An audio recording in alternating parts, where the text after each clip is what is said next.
Nice, it worked. Okay, so I'm just gonna restart the stream. I'm just gonna change my my mic to the better mic. All right, stay here. Be right back.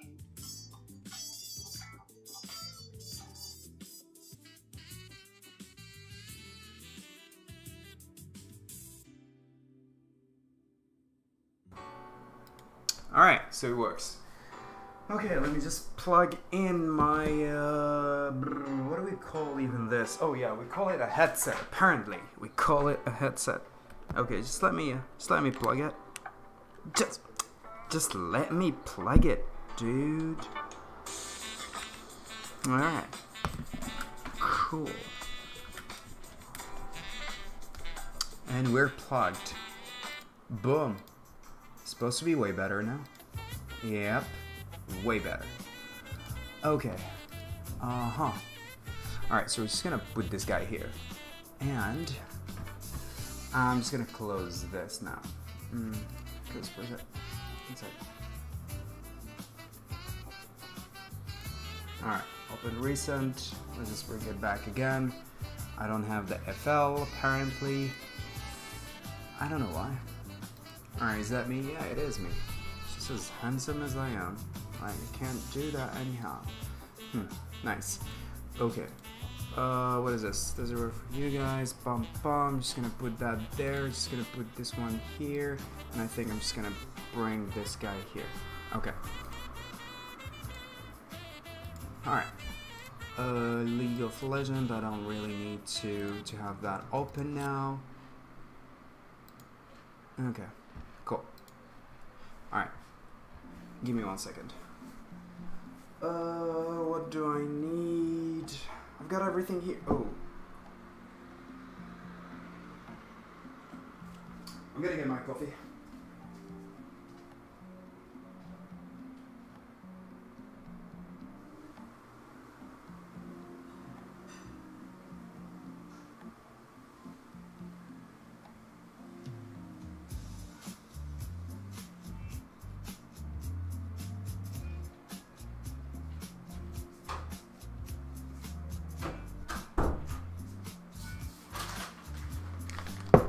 Okay, so I've got my burger, I've got my stuff here, I've got my coffee. Okay, so I guess we're ready.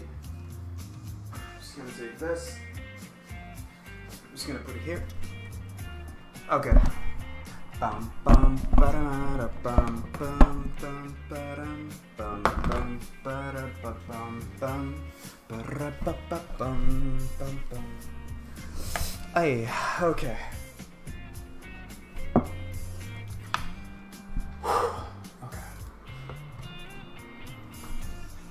Okay. What is this? Oh, that's just a reference video.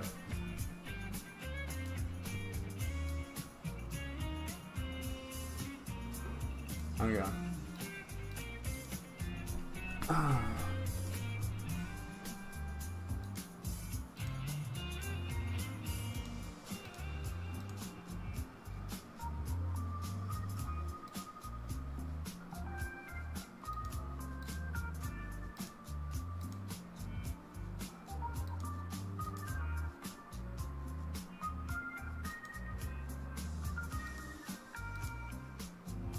Okay. Good. So I think should we start now? How long have we been live now? Okay. Okay. So this is unlisted apparently. Hey, Andrew in the house. Nice. I really love what do we call that? I love YouTube way better than Twitch, but damn, I'm banned. Fuck. Well, at least we have this, and I need to grow this channel as well. So yeah, just drop me a follow. That would be good. A subscription. That would be good. Because this is my Moroccan channel, which I am planning to grow in the upcoming few months. So yeah, Thank you. Thank you for subscribing. Yeah, because this has super less subscribers, so every single time someone subscribes, it will pop up to me. It's like, hey, he subscribed for you, be happy, go celebrate and lose your virginity. Oh guys, by the way, I've got a good news. Why are you separating this from the main one? Because I want the main one to stay English. The good news is... Hold on, let me get this since we're not started yet. Okay. Alright. Okay. So the good news is today is my third day not fapping. Feels good, man. I mean, pretty cool. 3 days. Awesome. Chicken wings to celebrate that. How are you guys?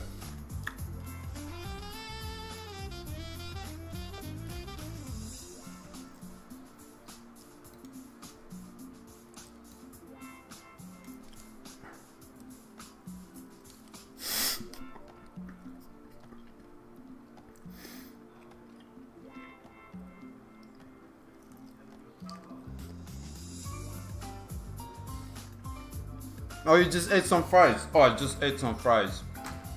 Now it's chicken wing time. Oh, we got 3 viewers. Who is the other third one? He doesn't say hi. Come on, this is a private party. It's just me and you, boy. Girl. It. Something. It's me and you, boy.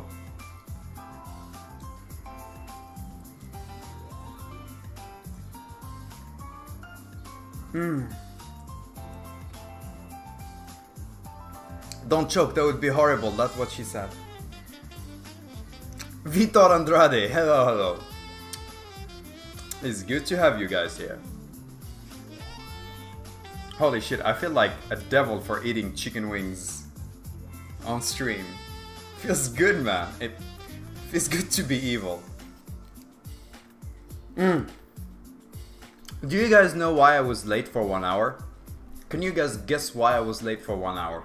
I dare any one of you to guess. I was in a salsa class. That should help you.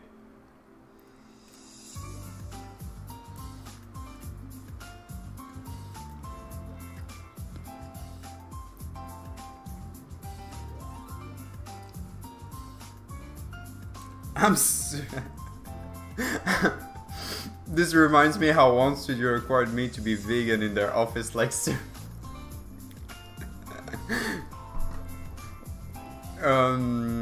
maybe try full-time social eating. Yeah, maybe I should, right? And then get a little bit fat so my penis can get a little bit longer.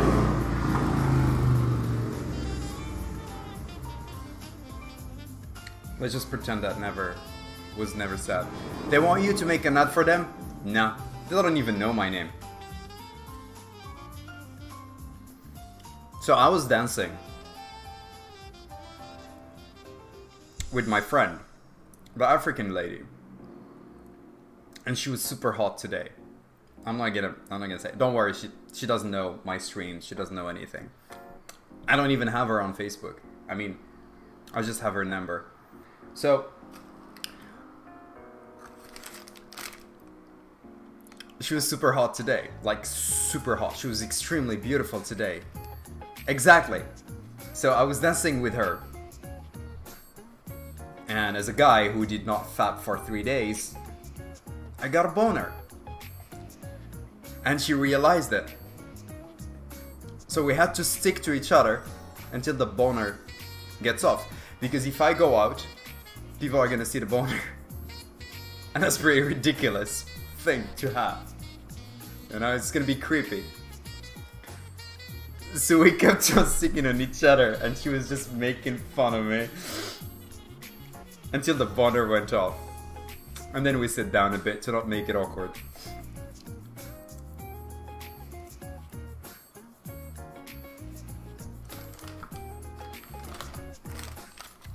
So yeah, honestly, that is the only reason why I'm late. Like, there is no other reason. That is the only reason why I'm late. I got a boner. I mean, guys, 3 days. Come on, I'm survivor. All right.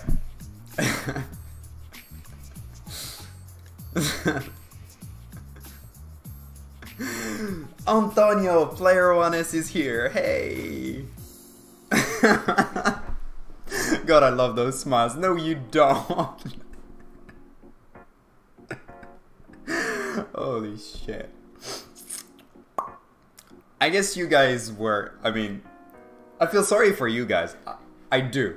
Honestly, with all honesty, I really do feel sorry for you guys. Like, I do. Because before I started streaming, you guys might have thought that this guy is like Ashthorpe, like, oh my god, he must have so much wisdom that he doesn't fab, that we cannot say fuck, we cannot say shit, we cannot say bitch. And then suddenly you have this asshole who has a lot of knowledge in After Effects, but he is messed up as fuck. Oh man, yeah, the emotes is the only shit thing here. I can't have my, I don't think YouTube allows you to have your emotes. No, it doesn't. No, it doesn't. Feels bad, man. It's so fucked up when someone knows After Effects and is just messed up in his mind as me. Just like...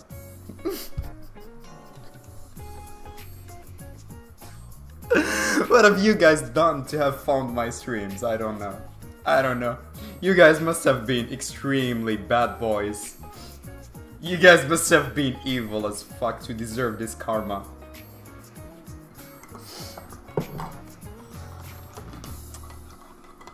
Damn, man. Why am I having so much fun today? Why? I'm supposed to be crying. I'm gonna get deported by the end of the... Oh my god. In Arabic we say, in Moroccan we say كترة الهم كيضحك, meaning, translation, like a lot of problems, they make you laugh.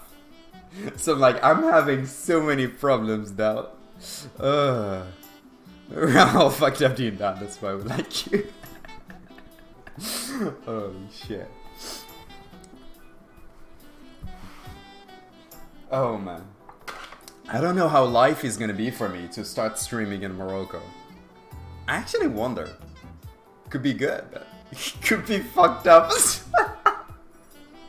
I can maybe only stream for 1 minute, and then the next minute you guys have to wait for the for the next day.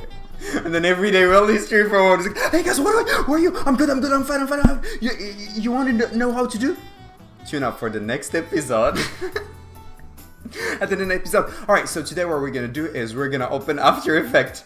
Boom. If you want to know more, tune up for the next episode. By the end of the month, we would have just created one text layer.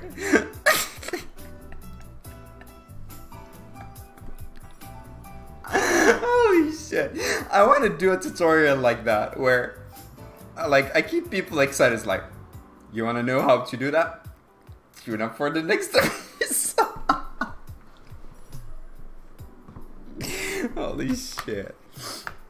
I fucking like when I look at myself, I'm like, bitch, you ugly. It's funny to look at myself.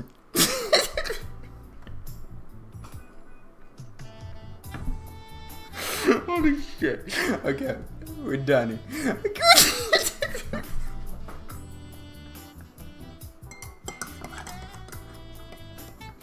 Okay.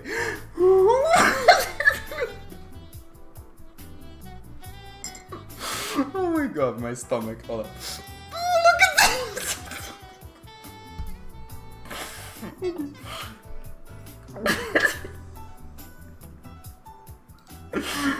Ah. Okay. Alright, this is better. I can barely see myself there. Holy shit.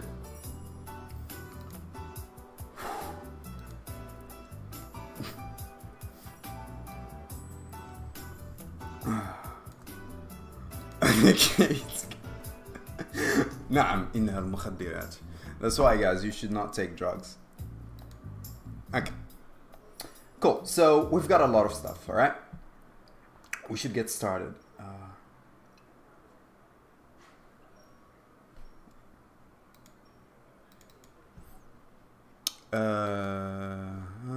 All right, there we go. Skillshare. No, it's not Skillshare. Hold frame. Okay. All right. So, pump. You still downloading or access denied? Wait, what? Hi.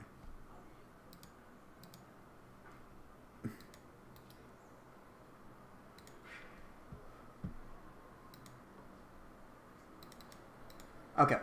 All right. So we're just gonna watch this now. All right. You guys are ready? You guys are ready? We're just gonna go to desktop audio and we're just gonna increase that. Okay, that should be good. All right, so power of light, guys. Yes, let's go. Oi!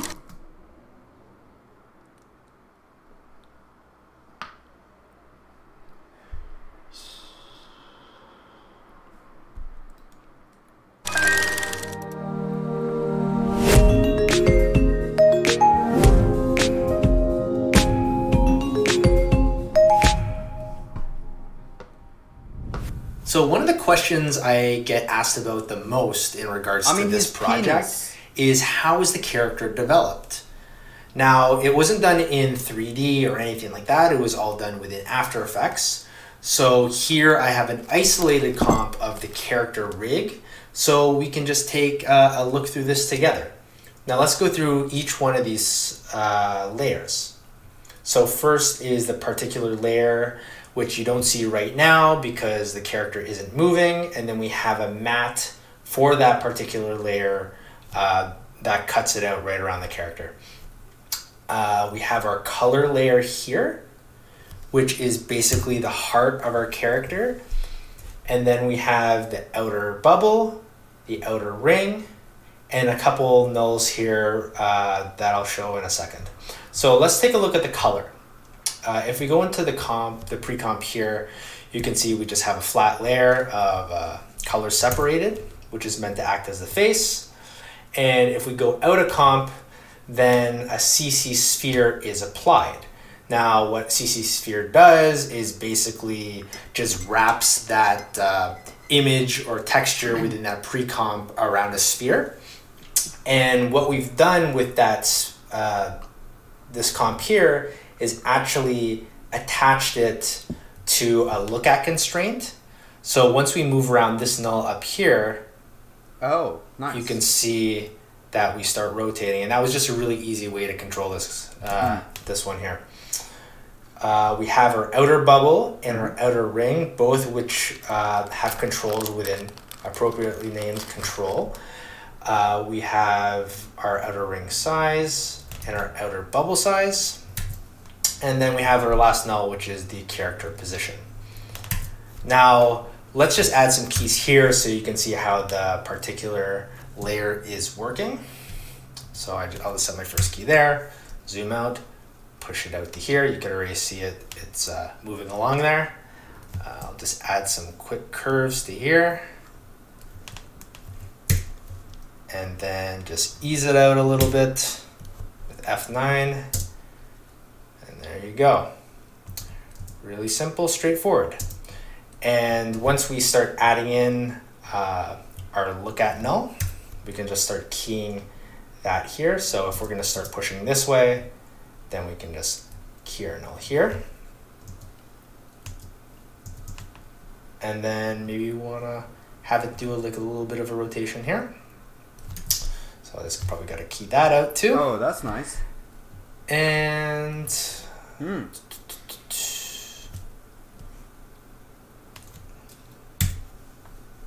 key this back, add some eases. Who knows what this is going to look like, but yeah, it looks good. Boom. Yep, pretty simple, straightforward, as you can see here. We have a nice little twist with our character's face, and that's about it.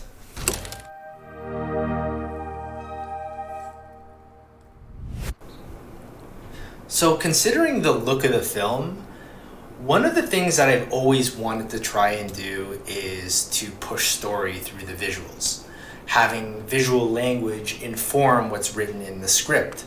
So I wanted to tell the story through color, and as you'll notice throughout the piece, once you hit high highs and climaxes, there are a psychedelic array of colors. And when we hit the lows of the piece, a little bit more depressing side of things, we get into just black and whites. That was absolutely on purpose. Now, that was all conceived of before even touching the film.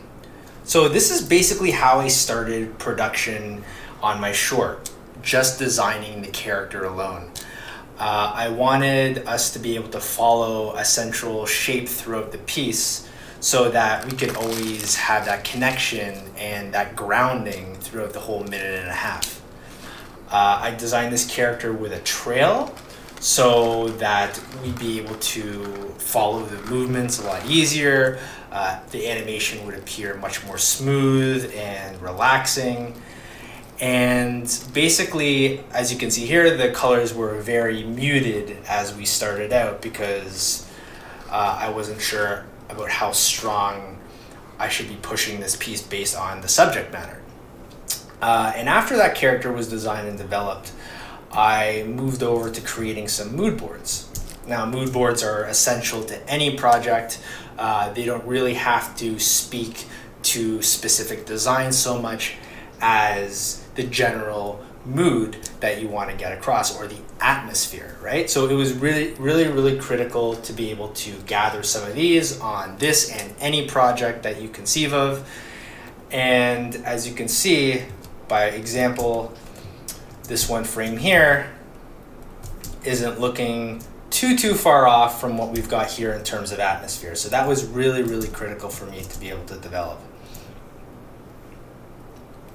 Now, in terms of how this look came to be, you can see here that, as I stated before, dark background, really essential. Then I set up, I continued rather, by just setting up the central character and basically the trajectory or the composition or however it was going to be set up in the frame.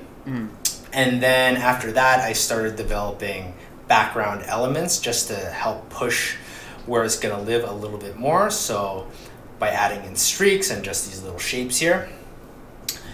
And from there, I had referenced my storyboards by creating blocks that it was going to be blasting past walls, breaking down barriers, and then added in all these secondary elements, which are really fun, just to push that energy a little bit more. Now, one of the most important parts of this piece for me, design-wise, was adding in the glows. Now, the glows were not just a textural element or just like to spice it up a little bit more. They were really meant to grab your attention and to draw your eye to critical places throughout the piece, right? So it wasn't all just like flash, whiz, and bang. There was definitely some thought behind the madness on this one. Yeah, this is something that we use in compositing and mostly in commercials as well. So one of the examples and that I can show, give me a sec.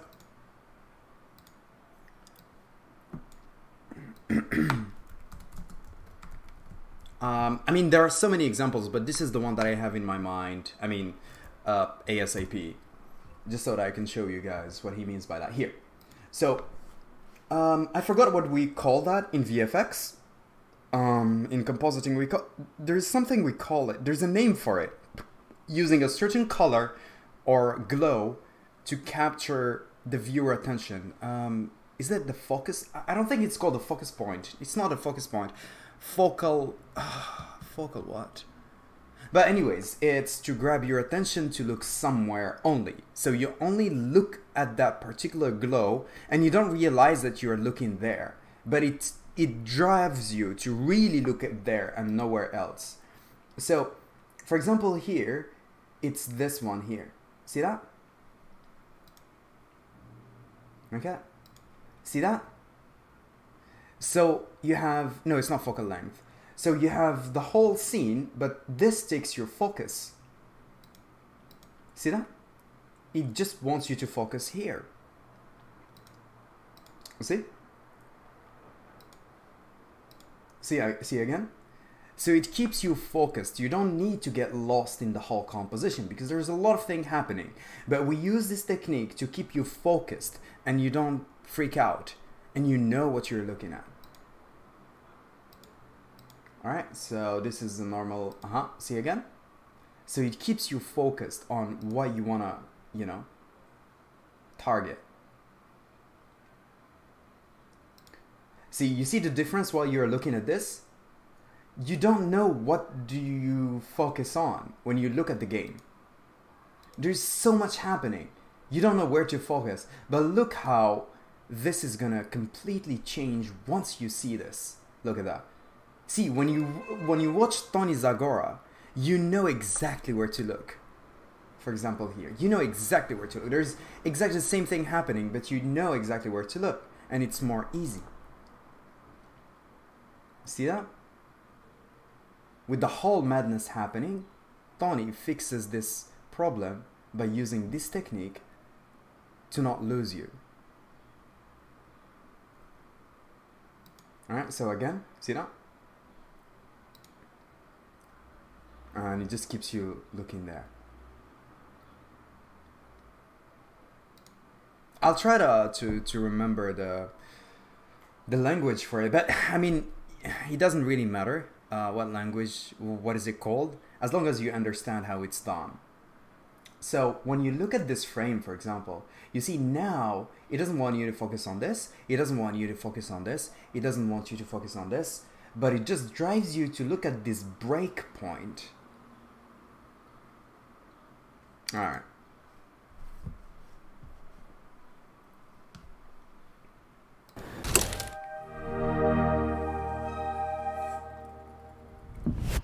So all the 3D shapes in this piece were actually created in After Effects. There was no 3D program used.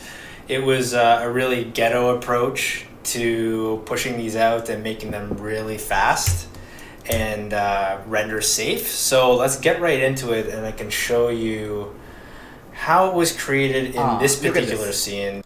Look at this, all right? Look at how many things are happening here. You can barely know what to focus on. Be honest with yourself. Look at this for a second. Do you know what to look at on here? It's so much happening, all right? Now, let's look at the same thing.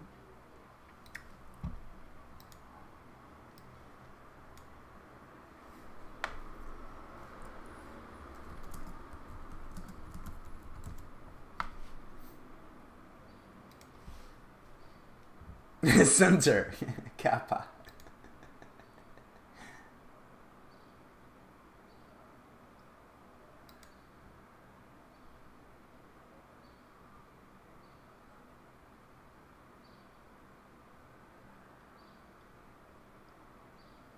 There we go. You see, right now it is literally glowing this part just to make you focus on this. But without this, look how dull it looks like. There's too much to focus on. The brain. So let's get right into one of these blocks here.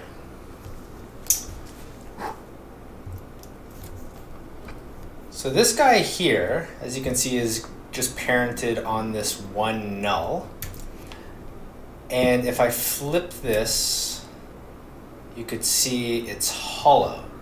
So what I actually did was just create a 3D camera and 4 3D shapes, and I just attached 4 planes by each one of the corners. I know there's new ways you could kind of extrude this in recent After Effects versions, but this one again was saved a lot of render time. So that was very welcome. So in terms of how I created this, let's just open up a new comp here, and I'll create a new solid. Make this red. And I'll just scale this down a little bit here. And we'll add a 3D camera. Hey, yep. Simo. And then I'll make this layer 3D. I'll snap. I'll hit Y to change our cursor and bring our anchor point to the edge here.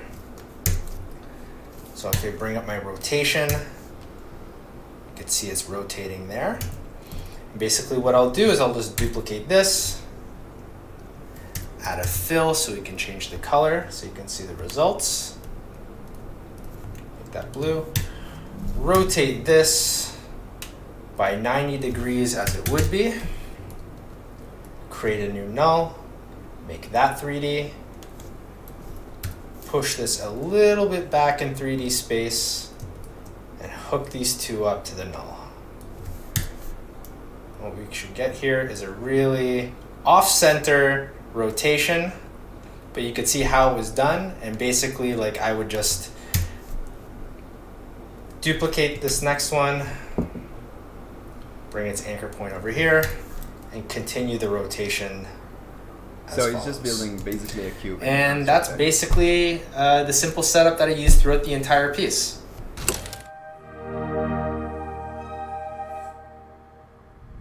One really fun moment in this piece is where our character finally explodes out of the depths and out of the ocean. In order for this piece or this part to be very impactful though, we had to really speed up and slow down a lot. So one of the elements that we included in the environment was light streaks, and how those were developed I can show you right now. So if we just go into our pre-comps here, and we go into a little comp called rain, you'll see about 20 different layers here, all which are different colors of streaks, different opacities, some have blurs on them as well, just to really create some depth. And I can show you how that was created. It was basically using particular. Now let's create another comp here so I can just build something really quickly from scratch. We'll add a new solid and add in particular. We'll go down the timeline a bit so you can see where it's at. And we'll open up our emitter here, and our particle as well. Emitter type, we'll make a box so it distributes evenly. We'll crank up the velocity to say like 2000, and then we'll take down all the sub-velocity sections to 0. And then we'll crank up our emitter size just a little bit in the X space. We'll have this travel directional, not uniform. And we will rotate the X, I believe, by -90. So let's bring this up and let's see how it's moving. Okay, that's a good speed. So this looks like a little bit like snow right now. So what we're gonna do is go down to our auxiliary system here. We'll turn that on to continuously. And you can see a number of other particles appear on your screen now, and that's because they're emitting from our original particles. We'll crank up the amount of particles to something like 200 for now. That's looking pretty crazy, so I don't think we actually took off all of our settings here. Nope, there's our direction spread, which is at 20. Watch, now it's straight. And we'll go back down to our auxiliary system, and we'll crank up the particles a bit more, 300, and feathering down, and opacity 100, pretty bright now. Looks actually pretty neat. And we'll just take down our life by say 0.3, maybe 0.2. Okay, and that's a lot, so we'll bring down our particles say by like 30, 20 even.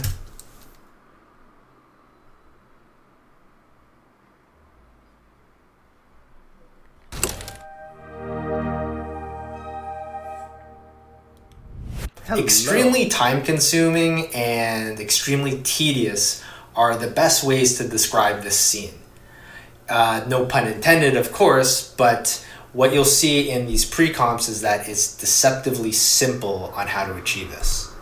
So let's go right into section H. We'll go down deep into where we have our initial animation set. So let's just play this back. And as you'll notice, everything is animated pretty consistently at a quicker speed than what we want. So this is good for our initial pre-comp, because what we're going to actually do is take this out into its own composition, and we're going to cut this scene up and start stretching out the time. So again, this is extremely time consuming. You're basing this on a feeling. So in some cases we're at 100 original speed, and then we are slowing down to something that is around 1500 times that stretched out. And that's definitely going to get us something that is slower. But this was the best way to be able to maintain the integrity of the original animation, and something that couldn't be achieved through time remapping just because of how the scene was initially laid out. So if you're looking at trying to do something along these lines, I highly recommend that you just use the stretch function. All right. Well, that's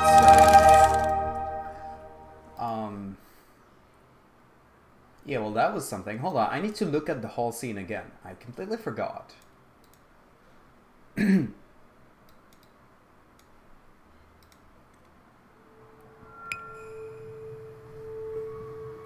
We dream, shape, post, and then wait. In the like we trust, glory be to the like. A tap of a fingertip plants a seed for change and paves way for some amazing things. With each like, we inspire, empower, stay close, connect, and well, it feels really great too. But as our wants evolve, affecting how we think, how we act, it can divide the voice of our soul. Through these hills and valleys, we lose that spark keeping us afloat, slipping into the noise. Somewhere in there, we become lost, weighted down by needs we didn't used to have. Our fears fueled from missing out. We start to count and count when enough is never enough. Grow hungers for validation, needs for connection, for approval, self-worth, to be loved. But if we can rekindle that fire again, we can see clear to what's real and true, what's right in front of us. Breaking through the bounds of our doubts and fears, we find a value in life far beyond a like, from a like to a love.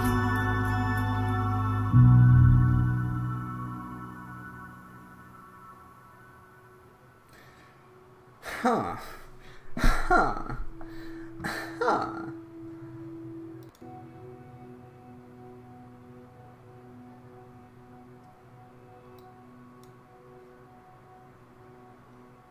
Okay. Alright, so do we have anything else on the file? Problem is I couldn't download that thing, apparently. I don't know why. The artist interview, I couldn't download full of it. I don't know why it stopped, and it's giving me problems. I don't know if we're gonna... I don't know if we're gonna get anything to be watched exactly.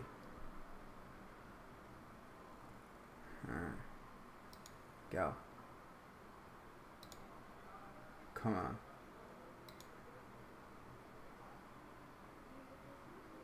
Some with any like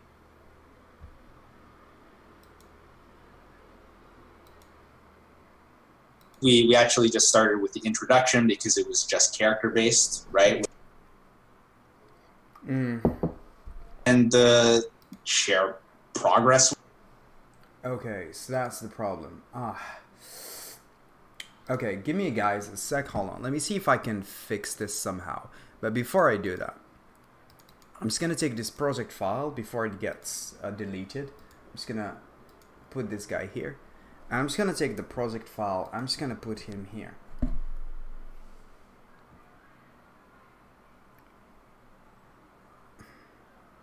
Awesome. Where is the project file?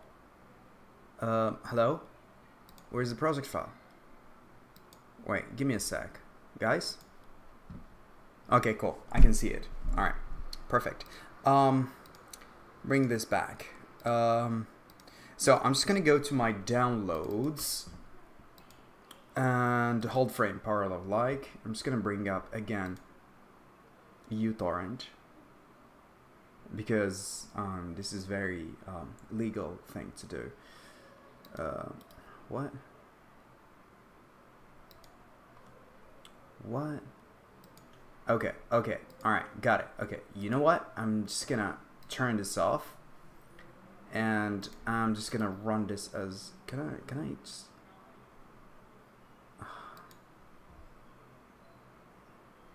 yes.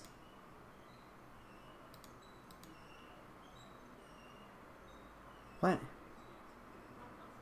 Files missing from job, please recheck. Okay, first recheck. Checked. 44%. 5, 66, 78, 98. Stopped. Perfect. For start. Finding peers, connecting to peers. Got it.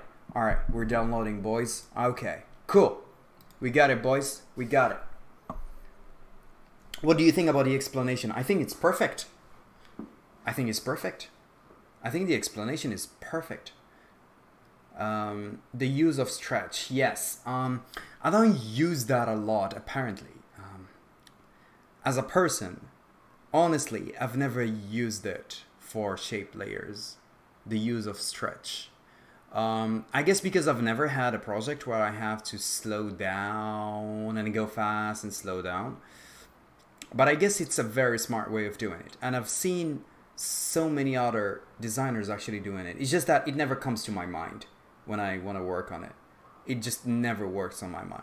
Like, I'm just working on the project, and if I have to slow something down, I literally have to make the speed of everything down. You know, it's like by frame, by curve. I wouldn't do it by stretch time. And I think, again, it's a workflow thing, you see. And that's exactly what Edward O.V. does as well. You guys know Edward O.V., right? I mean, I don't need to give you guys an explanation of who Edward O.V. is. Thank you, Atomotion. Alright guys, please don't forget to subscribe to me in this channel because I'm trying to build up this channel again because the other channel is apparently banned. So if you guys can help me up with the subscription, that would be cool. Okay, so what do we have here? Yeah, Edward O.V. Edward O.V. Okay. Ah, there we go. So when you look at this guy's, let's just say this one. All right. So when you look at it. All right. I force you to look at it. All right. Look at it.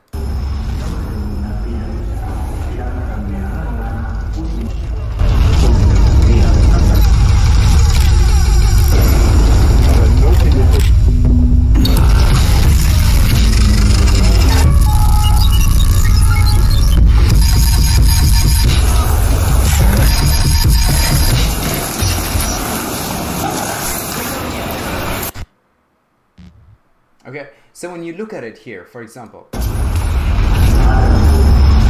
you think that he slows down and then he goes fast, and he slows down and he goes fast, but actually that's not true. What he does was he does it just like Vuko does.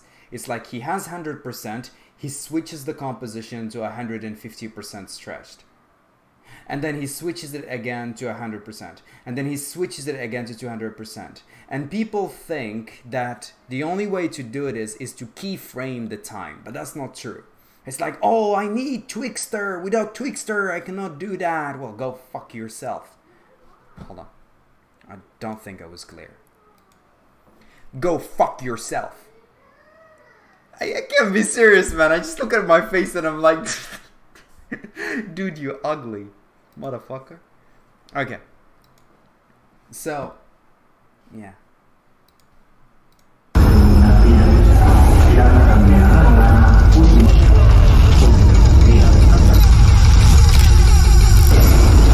Yeah, but I really like this style. I feel like I want to one day try one style like this. I don't know. I just feel like one day I want to do this style like this. But, I don't know. It's not me. It's not me. But, I don't know. New reel. Let's go. Press any key to start. Fuck you. Is that a key? Nice. I like it. Nice.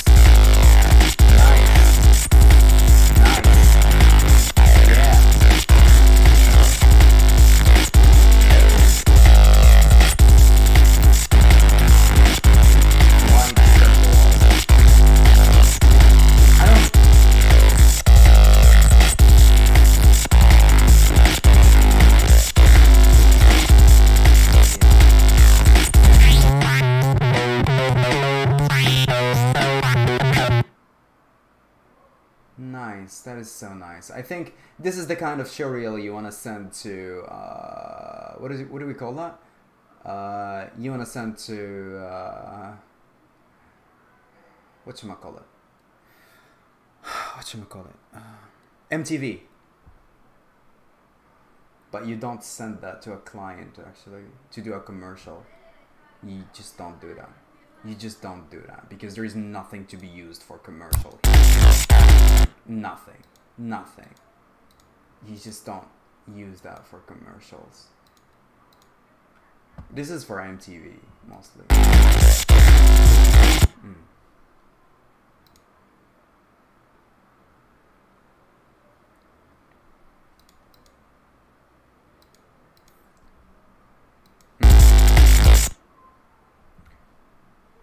Oh, by the way, guys, do you guys... Hold on. Guys, before we go to the project file, PewDiePie released a new video. And as we do always on We Are Popo streams, we watch PewDiePie's videos when they're out. So, I hope you don't mind, but I really love to watch his videos. I don't fucking care. Alright.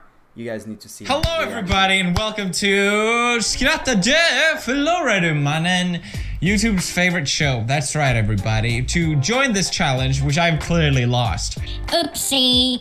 All you gotta do is leave a like and hit the bell button. That's all you gotta do and you're in. That's right. Now let's begin the challenge. Skratta dö för den fett kuk i röven. Alright, clearly you two need therapy, so step into my office. You have trap. Please trap. Don't trap us, please. Hold on, I'm gonna stop because maybe I'll get banned again. So I don't want to do that. I'm gonna get banned, that's for sure. So I don't want to do that. Okay, enough. Alright, so, yeah, so guys, welcome to the Vuko Power of Like, where we're gonna see exactly how things are done. You will find the majority of the main composition the power of light. Our first video has been included without the timeline. The main composition. If your computer is sluggish when navigating the file, simply follow the reference video. Blah, blah, blah. This project uses instance of Dropcode, particular video copilot, and FreeSlove FLOut out of focus. If you do not have this plugin, this asset will not be visible. Please remember, these files are for educational purpose only. They are not templates or intended for distribution or reuse. Most importantly, enjoy. For sure we are. Right, guys? Right, guys? We're having a good time, is it? Guys, we're having a good time, right? Right? We are like, yay. Yeah, right? We're like super thrilled. We are. Okay. I don't know, I just blacked everything out. Scrata de Florida. Okay. Alright. Okay. Alright, so we've got this now. Alright, so we're just gonna go quarter quality and we're gonna get some music here. Hold on. Give me 1 second. I'm so messed up today because I don't normally stream on YouTube. Cool. I think I like this one better. Alright. Yeah, no one is making... Yeah, this is a private live. Like, we're a private club here. We are Popo. So, things that I like here is, do you guys see the... I mean, obviously it's gonna look like this at the end. But, yeah. This is the same technique that I use when it comes to noise, right? I use 5%, he uses 7%. It doesn't fucking matter, does it? Yeah, it does. But not too much. I don't like to have too much. Okay? So, we have that. Good. Just put that on. Okay. And other than that, he uses levels with vibrance. Okay, so just to bring out the color. So this is just for color test. Okay. And then we have this for the vignette, I guess. Let me see. Okay, let me see. Yeah, it's for the vignette. This is just to make oh shit. Okay, is this better? Is this better?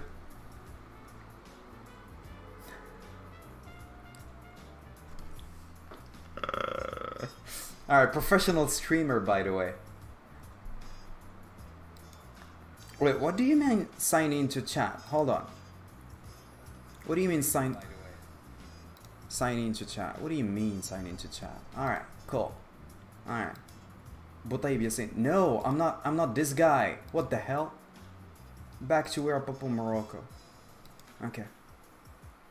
Yeah, I know I'm good. Okay. So. Scratade. Alright. So apparently this for noise. Yep, this is just for styling. You see it looks way better with noise. Yeah, it's way better with noise. Of course we have some levels to bring out the colors a little bit. And we have the vignette. He doesn't use the Video Copilot style of vignette, but he used the right way of doing a vignette, which is using levels. And that makes a lot of sense. Okay. Alright, and then we have the composition. So it's pretty, this is the final composition, so it's pretty straightforward. What happens here? What is this? This is, I think it's for scaling down, is it? Yeah, I knew it. Okay. And then we've got some brightness. Yeah, this is just to keep your focus. Okay. Other than that, do we have something else? Oh, I think this is for brightness as well. And I like this light. I really like this light. I wish I can have a project like this. I want to have a project like this. Once I get deported from Sweden, I want to get a project like this. Ah, no, I have to finish Full Metal Alchemist. Fuck this. Okay. So it's just a simple optical flare, I guess. Let's look at it. Yeah, so it's just a simple optical flare, add, nothing really crazy. Brightness, I think he just played with the brightness apparently. Yeah. So it was 0, it became 100%, and then it goes down to 0. Okay. Can I see this? Alright. Yeah. It's a pretty cool trick to bring out the attention. It's like, here, Okay, something is about to happen. It's pretty cool. Okay. Here is something that I want to know. Normally, I would do this. I personally, when I use compositing, I use this. I think he did too much though. Yeah, I normally would do it something like this. I wouldn't use this. Like, I would never use this. I don't know. I would never use this. This looks way... I don't know. I don't know. It's... I think it's a taste. It's a taste. I just cannot use this. I like to use this. What do you guys think? 1 or 2? 1 with or without? Would you guys put it on, or you guys would put it off? I personally would put it off, but I think most of you guys will want to put it on. I mean to put it on. I'd like to put it off. I'd like to put it on. Get out, man, leave. No, I mean it's not critiquing, it's me, it's my taste. It's like how I would do this project differently. That's why he's directing it. He's making it, he's making the what do we call it? The design decisions, so that they don't get into you know, quarrels like this, like me and you.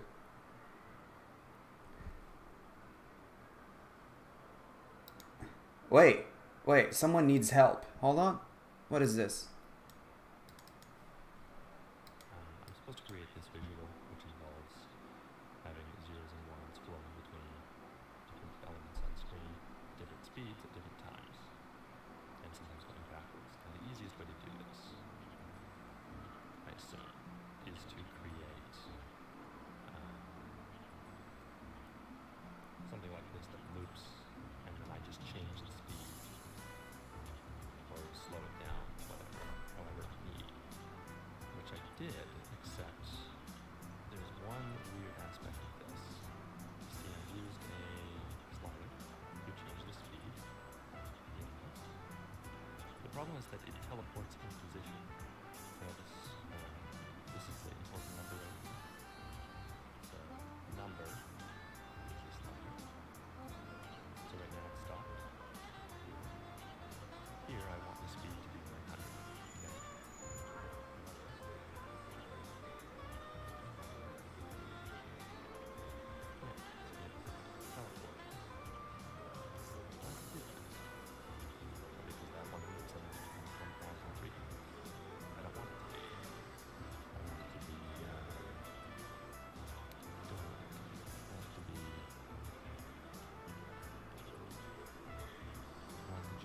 This much each time, not suddenly add it gradually. Same problem. Yeah, so if you know how to fix that, I guess the experience on this one is the same. Resident Sleeper. Okay.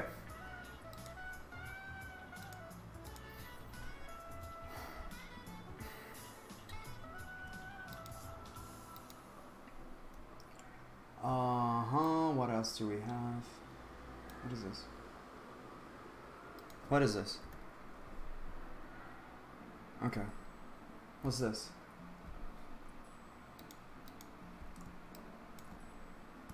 What happens here? Oh, this is the little thingy.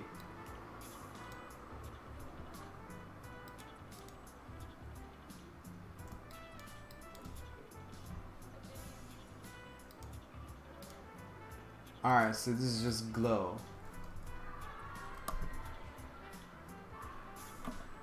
And it's on screen. Yeah, okay. I don't know why he brought it from AI. That's kind of weird. Don't you guys think so?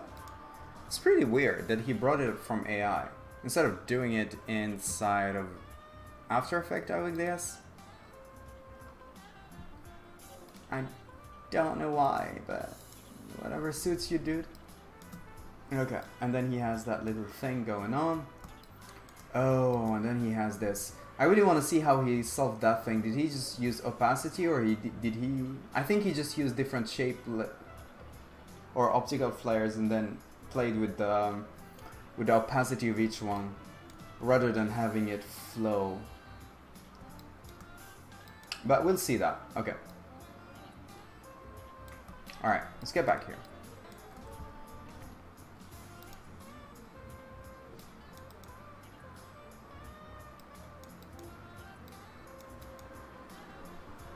All right.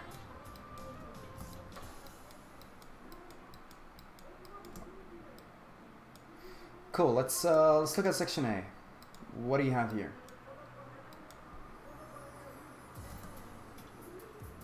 Oh. Show again.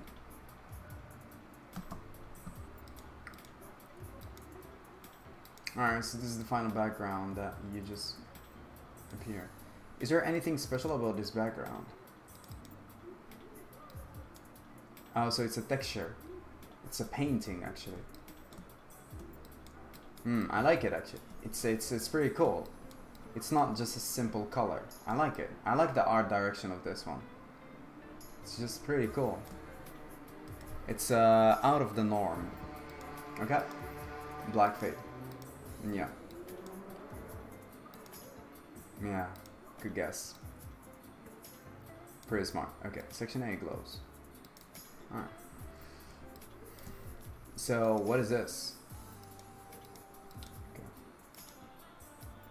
So it's a circle that appears in, and it just... Okay, so it just becomes...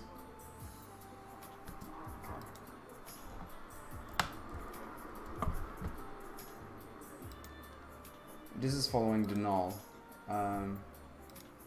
Let's see the null. Okay, what happened here? So it just keeps scaling down all the way while this is happening. Okay. Damn, alright. So what is this? So it actually scales down from the composition, is it? Yeah, okay, cool. Let's get back here. Alright, so what's going on here? You are time remapping this. So, because you started with the glow already. Ah, I see. So you time remap so that you can have a free time here. Okay. Makes sense. And then you started bringing the mood with the opacity. And then you scale down. Okay. Then here is what I want to understand. What happened here? You are moving the position all the way. Wait, why? What? Wait, what?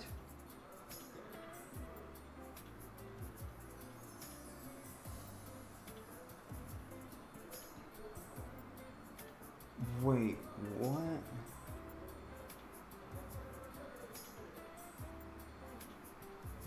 Wait, I don't understand. Why would you do that?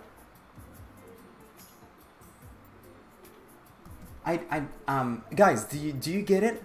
I don't get it. It's like the movement is so little that I don't see anything. Am I missing something here?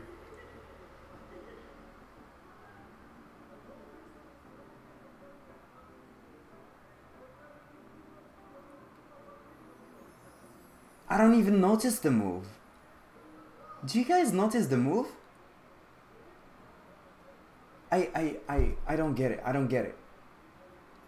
My head is hurting because I really don't get it. Why?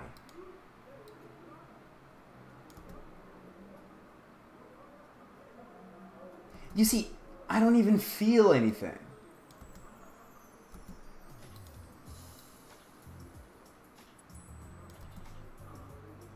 It doesn't...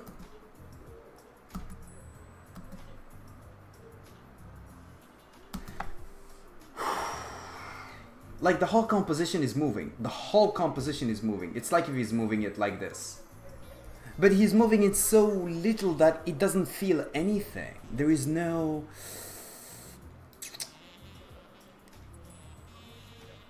Yeah, the whole composition.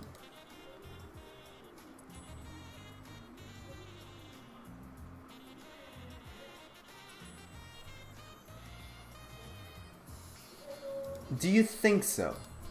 Okay, let's check that out.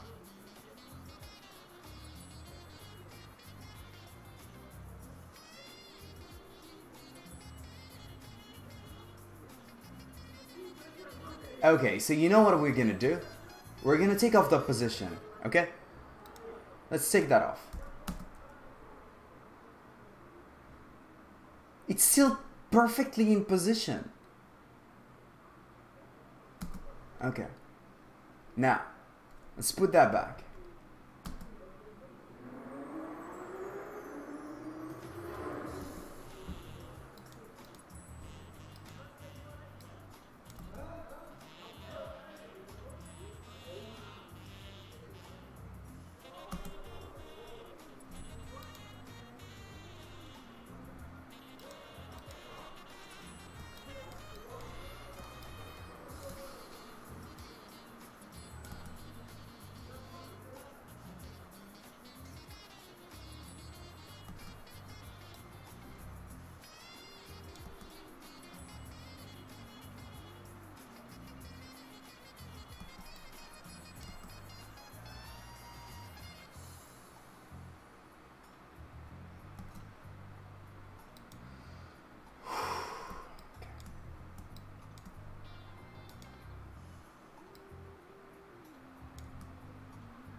I don't get it.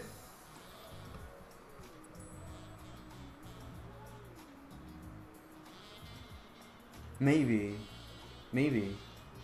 But it doesn't make sense. It always gonna be centered if you just keep it centered. I mean, okay. Anyways, glow. What is this?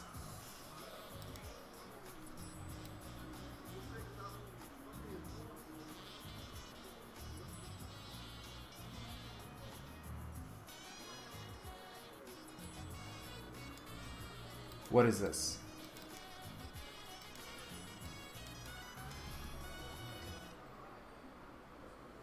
So it's just a bunch of... Holy shit, it's a composition full of glows.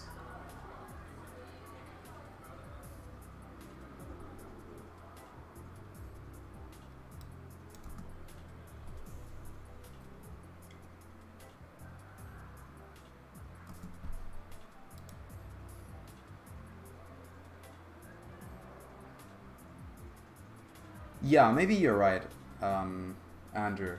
Maybe you're right. But holy shit.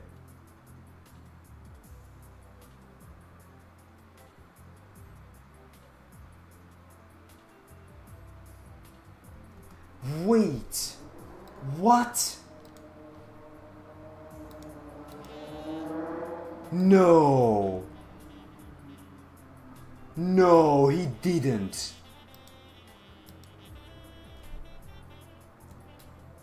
No, he didn't. No, you gotta be kidding me.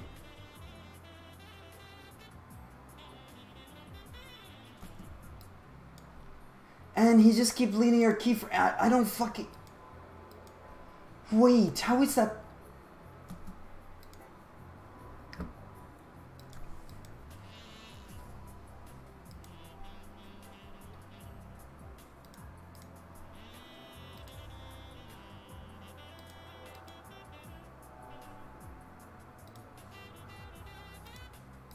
Okay.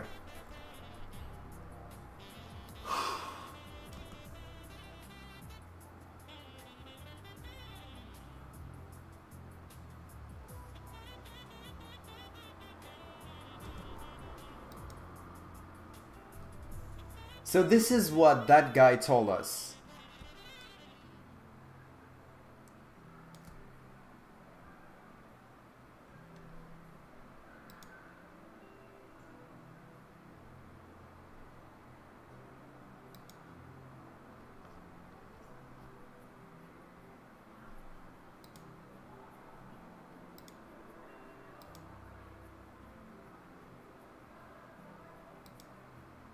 You know what this is? I bet my ass that this was tracked. This was tracking. Hold on. Hold on. Hold on. Hold on. Lock this. Okay, lock this. Okay, cool. Keep that there. Lock that there. Okay. So we're just gonna go to this. Okay.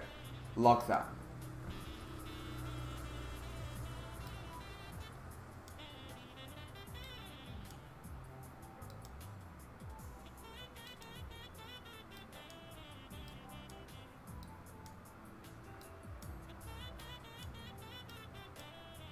Guys, come on, seriously. This is tracked. This is tracked. Don't tell me that he went and did it. Nah. This is tracked. This is tracking.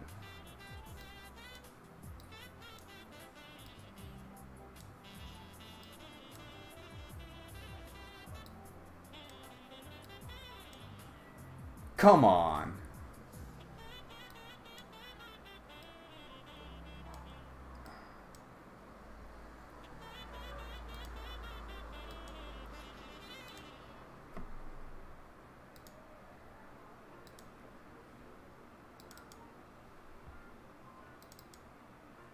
Okay.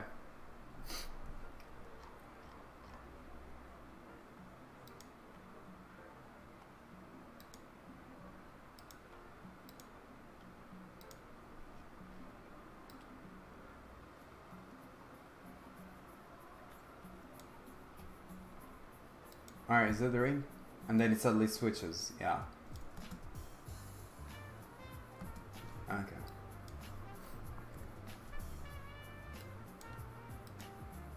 Yeah, obviously.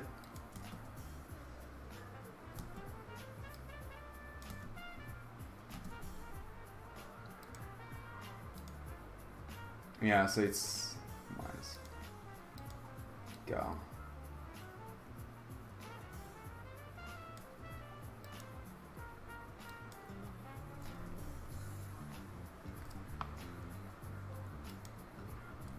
Okay, there's no control on this.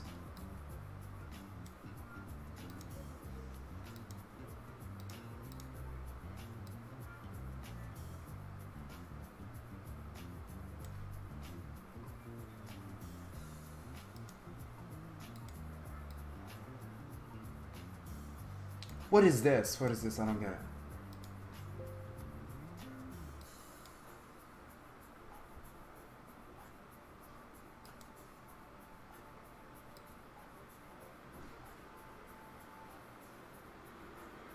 What?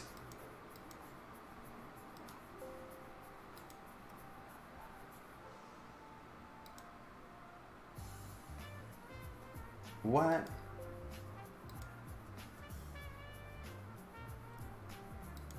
What is this?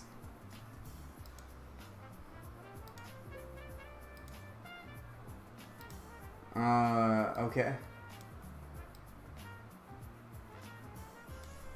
Alright, so where's the hero? I want to see the hero now. This guy. Okay. Does he have any keyframe? Only on the scale. This is pretty interesting scale style. You have one frame to make from 100 to 110 and then you scale it back to 100. One Korean friend of mine, she taught me this long ago, but it doesn't fit my style. It just doesn't fit my style. She does it a lot. You guys probably know her, Sujin Young. She taught me this, but I'm not a big fan of it. Like, seriously not a big fan. But yeah, as I said, some people like to do it because you suddenly change. You see? So it makes sense at this point. It's just that it's not me. I don't know. It's not me. Okay. And we have a tint. Why would you do that? Do you even animate it? Yeah, you do. Where? Here. What do you tint? What do you tint? Ah, just a little bit. Damn. Oh yeah. Okay. All right. So it becomes more white because of the. Okay. So I guess the shading, you completely take off the ambient, right? Yeah. Okay. Okay. So that he can remove the shadows. Hold on, let me show you guys. Because when you start, I'm just gonna show you. You start with this. You see, you've got a shadow there. Let me just take that off. You see, you got that shadow there. And if you go and turn this back off to 100, and then you just put this back to 100, you get to have this without shadows. So you just turn it off. You increase the ambient and you just turned off completely your diffuse. So that should work. Yeah.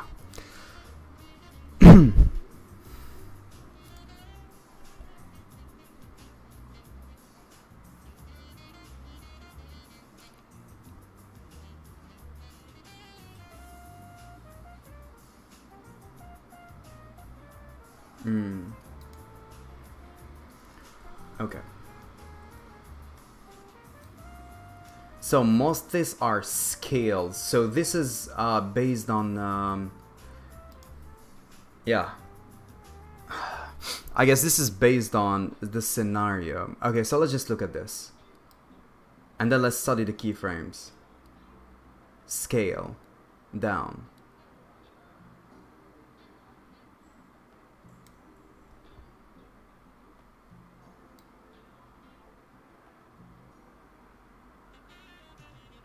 You scale up.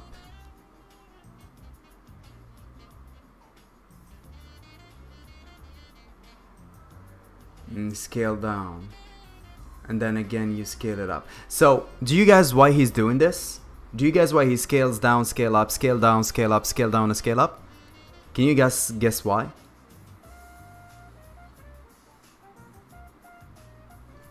Let's look at the animation so that you guys can understand what's happening. Okay.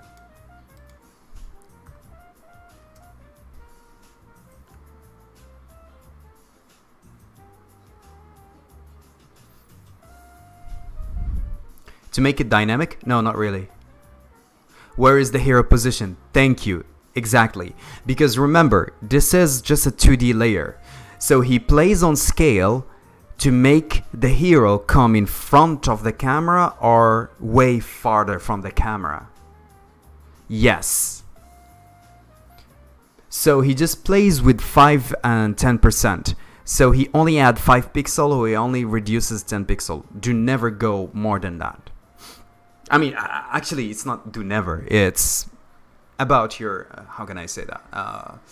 Your scenario, you know? I'm not sure if I make sense, but yeah. It depends on what you want to achieve. But normally, you can get this kind of effect without even going further. But if you have, like, a lot of buildings and shit like that, yeah, then it's good to go even farther.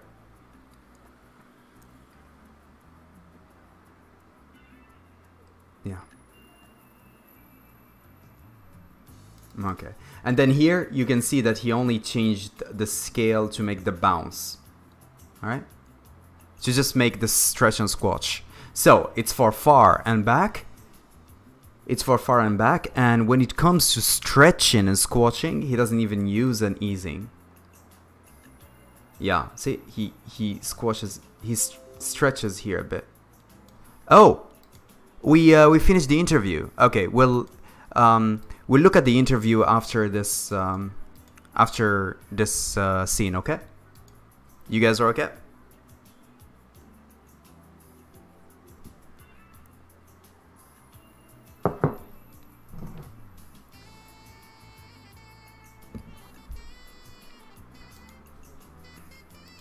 Okay.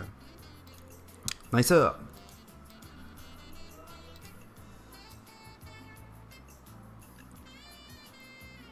Nice. Alright. Okay, but you guys, do you know what I'm really interested in? To be honest, I'm gonna be very honest with you guys. The reason I wanted this project is because of two things. And I'm gonna be very blunt honest with you guys. Two things. And I'm about to check them out. One of them, I already checked it out. But the reason I downloaded this project, you guys will not believe why. It's because of this. The control position. Honestly, this is the only reason why I'm so interested into this project. It's because I want to know, how does he change his speed to keep the ball moving? Yes. So this is what I'm interested in. This is why I downloaded this 3 GB of file. It's because of this little thing here. This null object. I just want to study how he moves his position. That's all. The second thing why I downloaded this project, and that is the only last thing why I wanted this project, it's because of this. I want to show you guys.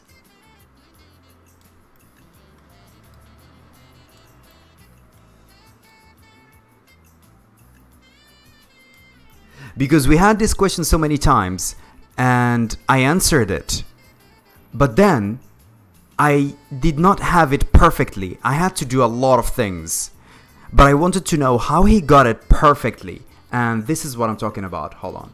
This one. Do you see this streak right there? Do you see that? That. Do you see it? This one.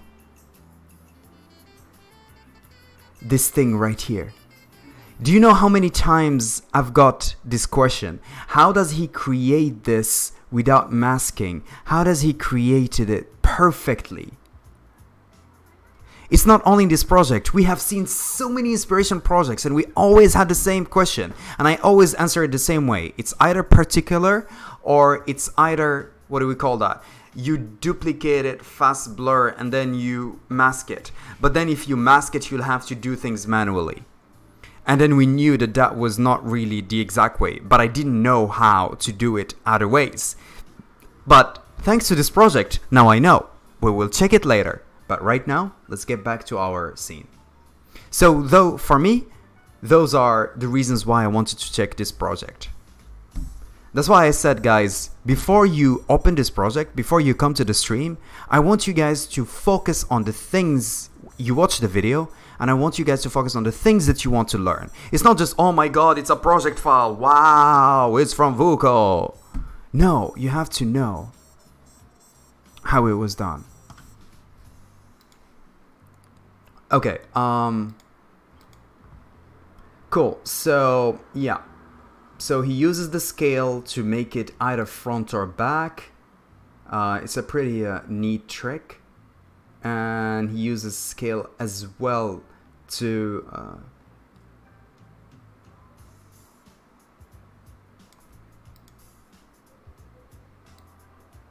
was it ever in front of it? Was it ever in front of it? It's always in front of, but it's never in the back, right? Smart ass, really smart ass. Okay. Did you ever go in front? You do go in front. How the fuck do you... Ah, son of a bitch, he changed it here. If you don't download the project interview, it's only 300 megabyte. By the way, CGP registrations open up tomorrow if you're not into Somalian piracy. Yeah, I already have a GFX Peers, I think 2008. That's when I created my account. Okay, so he switches the layer here. Look, because I selected this one already. See, After Effects is selecting it. Look what's gonna happen. When he's about to go in front of it, look what's gonna happen. He's gonna switch the layer. So right now, it's behind it. And then he put it in front, yeah. Okay. And then again, he changes the... Yeah, he changes the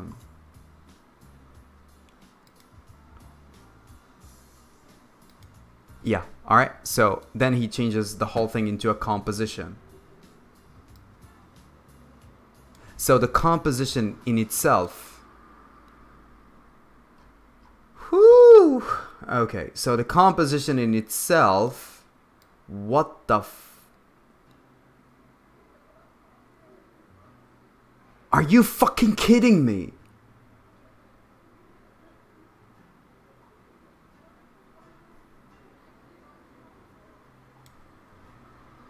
Damn.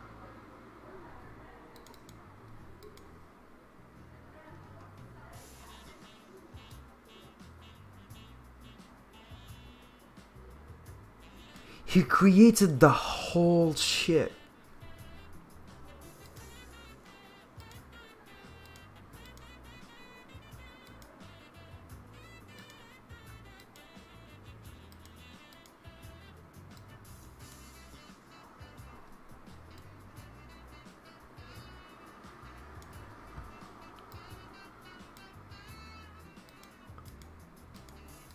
So what oh my god, this is such an old trick.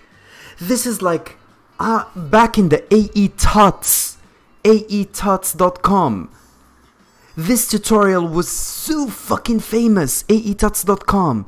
This technique is oh my god. I can't believe he still uses it.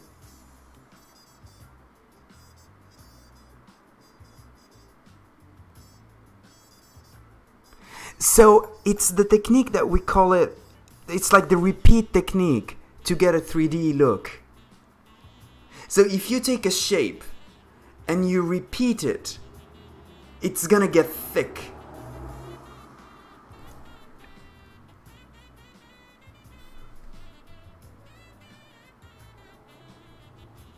Okay, let's look at that. Position, no, he literally moves it one by one. Holy fucking piece of shit.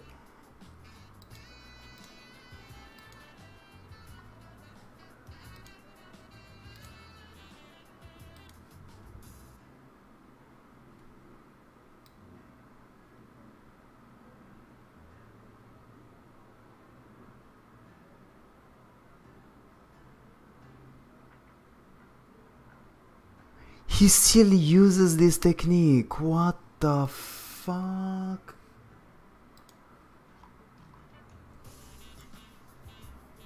Do you have any...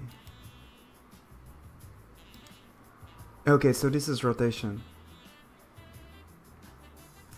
Oh my goodness. Oh my god. Oh my god.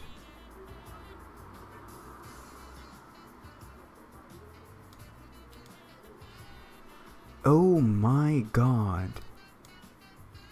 What the actual fuck? What the fuck? He still uses this technique. This is sick.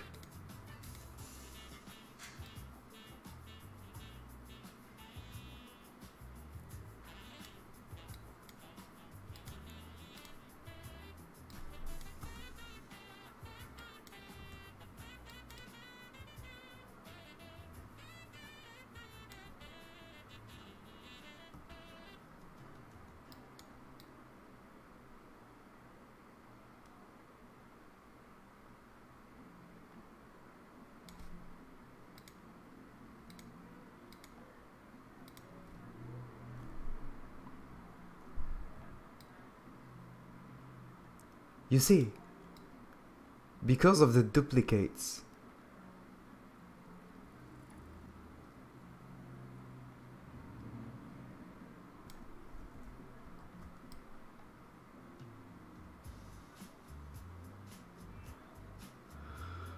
whew. Holy shit, man.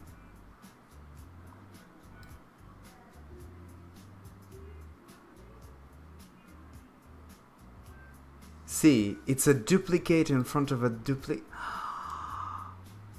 Ah, gotta go, have to eat. Yeah, chills, man. Which one would I use? I'd rather actually have Cinema 4D, but it makes sense that he wants to put everything in After Effects. It makes sense, it makes sense.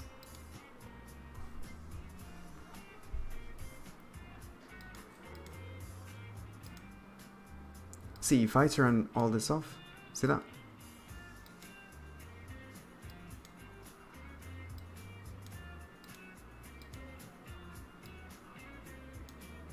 Holy shit.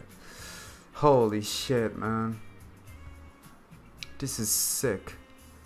And then he has another one with less levels. Who's better to learn, C4D or Maya? C4D if you want to work in a commercial stuff. Maya is good for animation, character animation, and VFX. VFX actually it's 3D Studio Max, but Maya is good for character animation. If you want to learn character animation, Maya is the way. If you just want to do stuff like this, then Cinema 4D is the best way until today. Until today. Is the best way. It's the best software for motion graphics. There is no... You can't find any other better than Cinema 4D.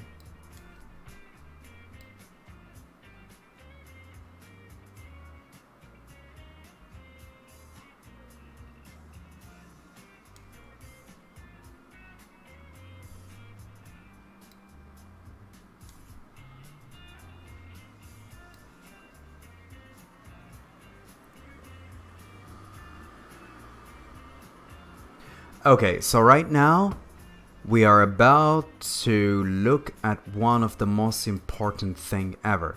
We're just gonna look at the hero. Okay, show me, baby. Show me how you move. I really want to know how you move. Alright guys, time to learn, time to learn. Alright, 3, 2, 1, let's go.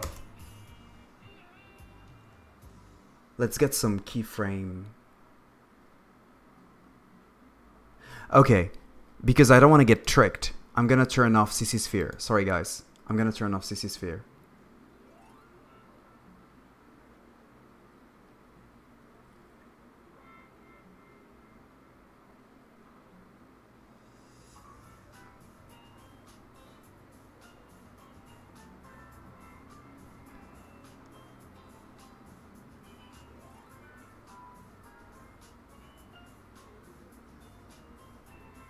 Alright guys, I have an idea. Guys, I have an idea. Do you guys want to take this challenge? Now, you guys gonna tell me now. Do you guys want to take the challenge that I'm gonna give? It's an exercise. This is the next We Are Popo exercise. Last exercise we did extremely good. It's the bouncing. I loved every single one's exercise. Today we have a new exercise. Today we have a new exercise. So congratulations to everybody who at least started on the last house exercise. If you did not finish it, it's fine. I understand it. I spent 2 weeks full time on it. Alright? If you finished it, I really, really salute you for that. Alright? So, this week's exercise is... we do something like this.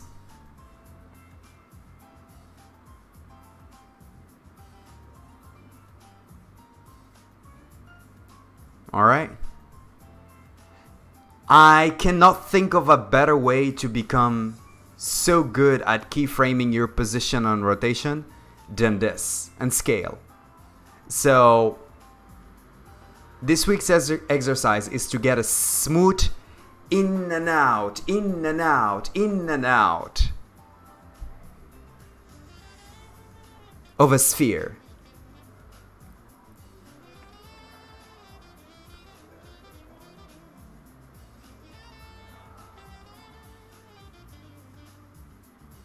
And to make it easy for you, I mean,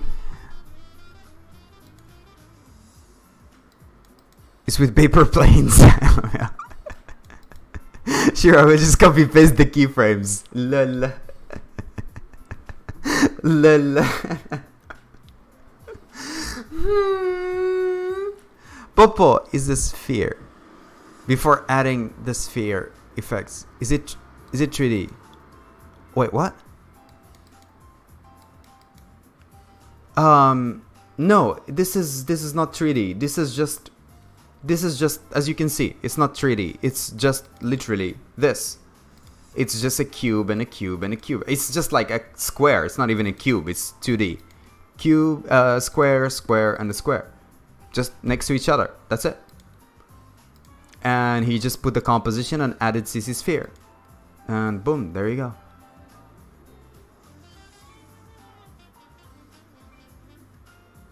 Yeah, I'm about to look at the curves. Alright, guys. Okay. So the reason why I'm taking off CC sphere, it's because look, with CC sphere, he's gonna be changing the look of. Look at this one. Hold on, let me show this one for a sec. He's gonna be changing the look of this one, so that the ball looks at different places. All right. So that's why I take off CC sphere. It's because I don't want to see where this is looking at. I just want to look at it this way. I just want to focus on the path.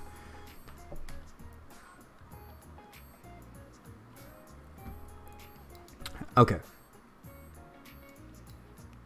So now I'm going to do an even extreme way of learning. I'm going to take off the rotation and I'm going to take off the scale.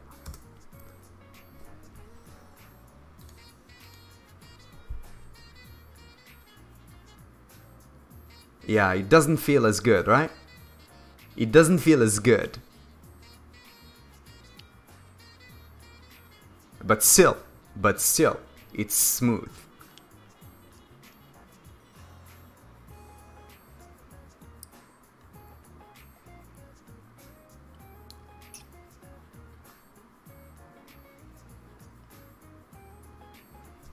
Okay, show me.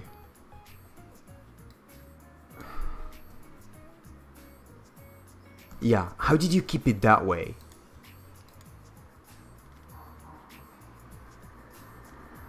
So this is a rove across, yeah. I want to know, when do you keep your rove acrosses, because I only use them for certain scenarios, but it never works for me in these kind of scenarios.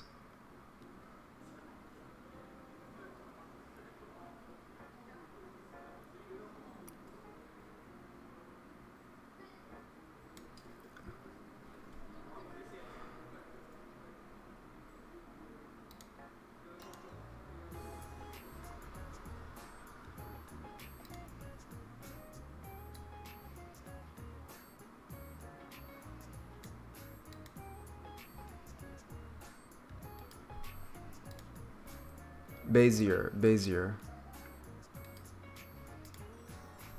Linear, Bezier. Of course it's gonna be linear, but then it's Bezier. Okay. Bezier.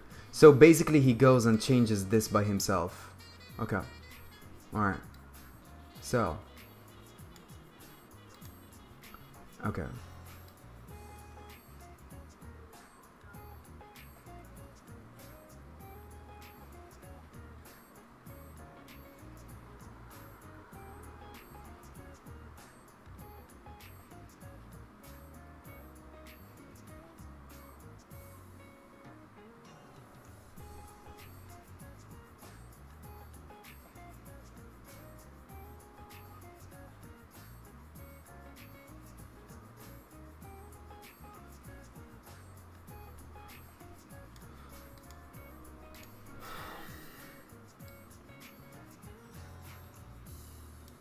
So this one, you use the velocity so that you can keep it going.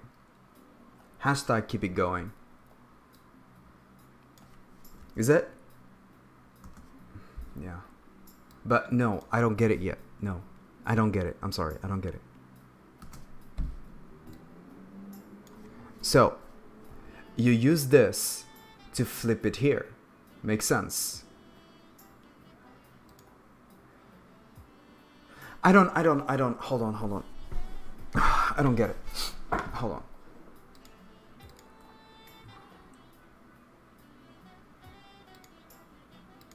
Apparently you are using value graph as well, because this is the first thing I see.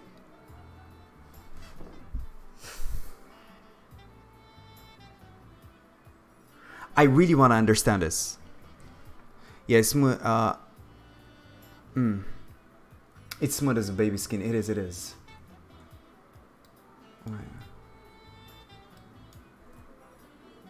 Why did you not stop it here?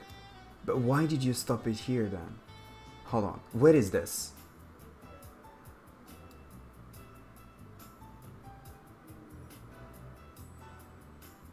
It's here. But why did you stop it here instead? And it's...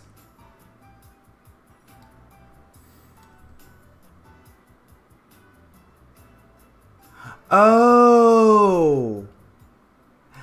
Oh, that's like the... Oh, that's like the balance. You go up and down. Oh! I see, I get it. Okay. Yes, because it's like, if you want to understand this, this is how he looks at it, in a way.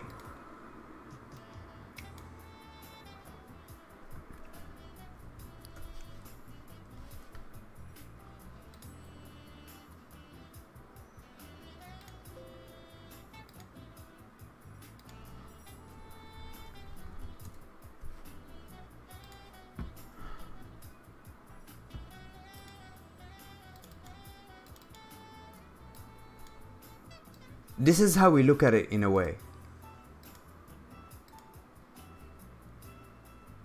It's like you have a ball that you put up and you put down.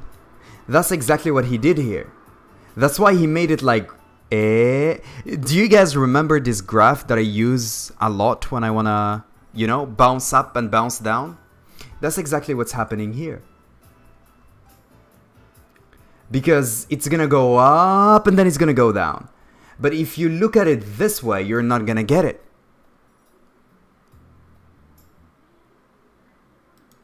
And that's exactly why he used it here and he didn't use it here. Because I was like, why don't you use this here? And it makes perfect sense because he's gonna change. Ah, okay. Alright. Cool. And then he's gonna slow down. Okay. And then since this is gonna be a roller coaster, so everything is gonna be a rover keyframe, and then he's gonna breathe in here.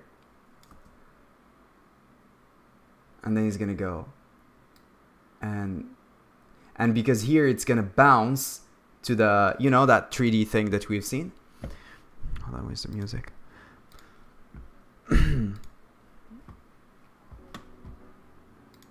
So yeah, it makes sense that boom, it's because here is the hit. So if I take this off, right? So here's gonna be the hit.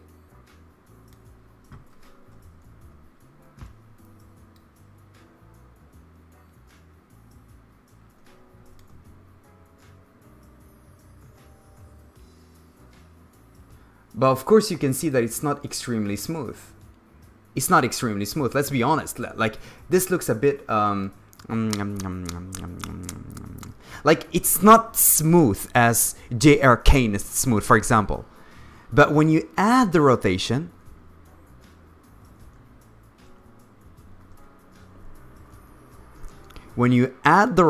then it's gonna look smooth, because you can't have an extremely smooth positioning using only one null object. You can't.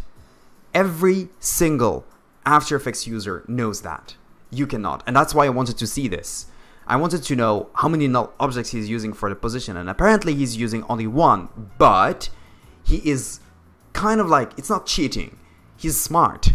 He's covering those holes that we all find as motion designers when working with position, with changing the rotation. And that, I give him an extreme salute, high five for it. Because the way I used to go around this is I create a null object that goes on a position, and that very null object is connected to another null object that will do another path. That another null object is going to do something else. So it's like, we call it the position rig. That's what we call it. It's a position rig. We call it a rig. Some people even do this with camera. That's how it's well known. It's well known with the camera rig. It is so well known. It's a camera rig. We call it the camera rig because camera using the position is so hard.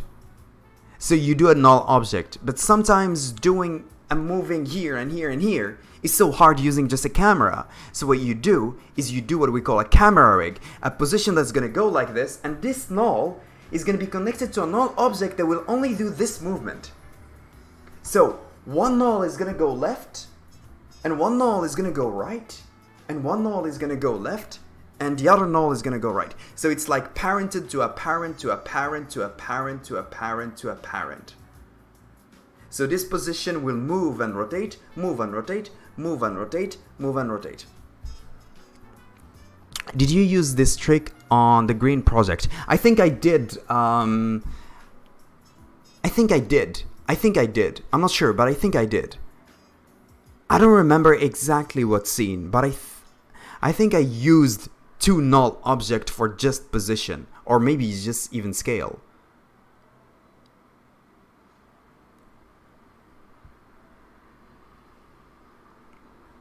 Yeah, I know that I've used the rig. I know that I've used the rig on the green project, but I don't remember if I used it on scale or position. And I believe it was scale. No! Oh! It was the rotation of the... Yes! It was the rotation of the spheres around that... Oh! Okay, I think I did. But I'll check the project file later. And I'm pretty confident I did. When the spheres rotate, I wanted to make sure that I have a really nice movement. So I rotate them, and then I rotate the other null, and then I rotate the other null, so it keeps going smoothly. So yeah, let's get back to this. This guy, you see, without the rotation, it's gonna look pretty weird. You see here? It looks a little bit weird, but with rotation, he's gonna fix that. You're not gonna see that weirdness because it rotates in the same time. But the thing that I want to see is rotation on top of position. So, as you can see, the rotation takes over whenever the position is about to end. You see that? The rotation fixes this. You see this point here. Here, the rotation fixes it. It's covering it. You don't see it. And you see this one?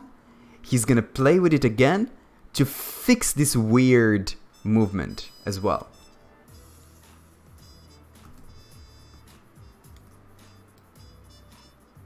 And here it's because he has to rotate it to towards the motion, which makes sense.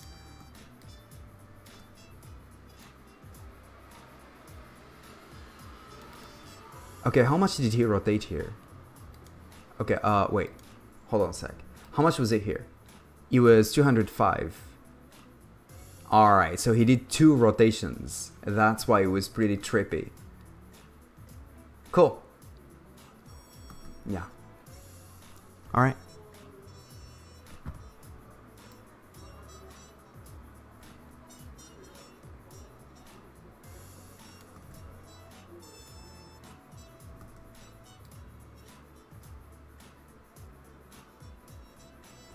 I like the scale here. Wait.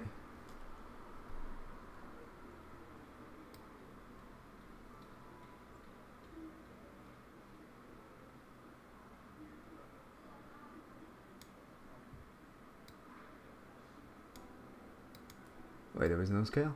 What? What?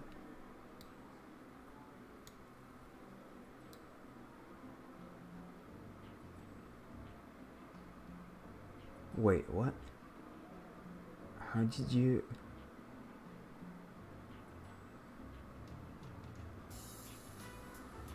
What? What? Oh, the scale was here. And I was looking at here. I'm like, where is the scale here? Okay. Alright. Oh my god, I was like... It's like, do you hear Laurel or do you hear Yanni? Like, this is what happened to me here. It's like I'm seeing Yanni, but I'm hearing Laurel. I'm like, what the fuck? But actually I was looking at the wrong place. He was scaling the hero from the hero itself. I'm like, no, it's distorted. Don't tell me, you don't say. Here, this is not... That's why I was like, no, this is not this. But then I realized that I was looking at the wrong layer. Yeah, so he only squashed it. Yeah. On Y, exactly. Yeah, pretty simple.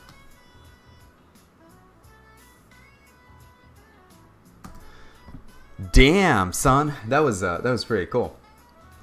I wanted to do something before. Oh yeah, the interview was done. Okay. Let's get back here. Is there anything to learn?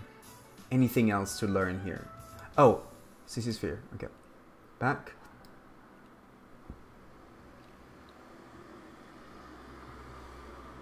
I want to look at these things.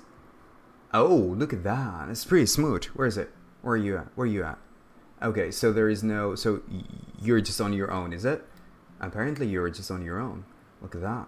Look at that bad boy. Look at that trick. Look at that. Look at my boy. Look at that.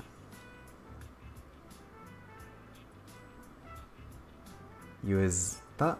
He passes through them and they become full. Nice. Yeah, here. See that? Yeah, so he takes one shape, he turns it up, the other shape, he turns it off. Alright.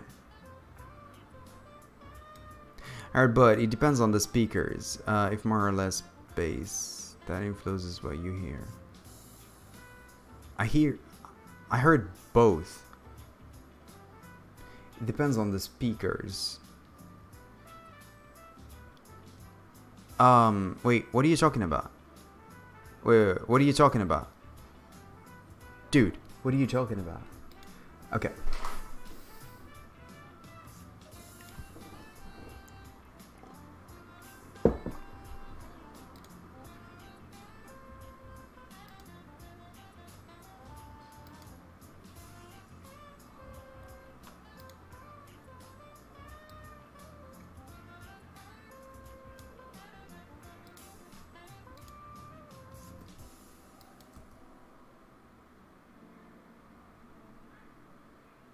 Okay.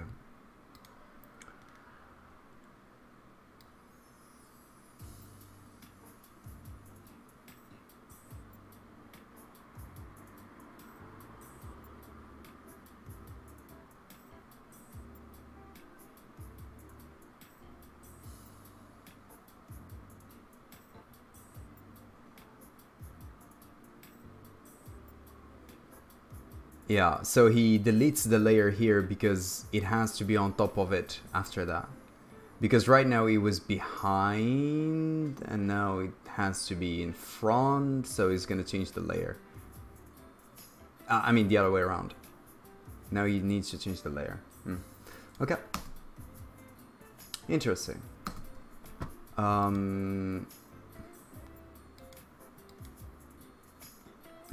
Who's that? Is it Satan?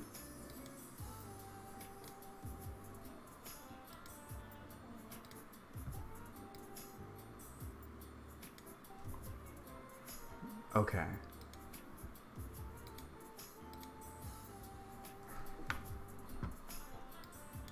Well, it's the same thing. Okay. So it just scales. Yeah, simple. Simple. size. Simple.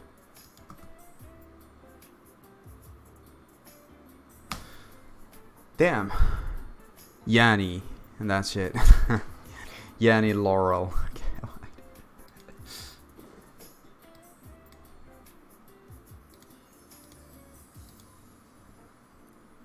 Alright, so pretty straightforward.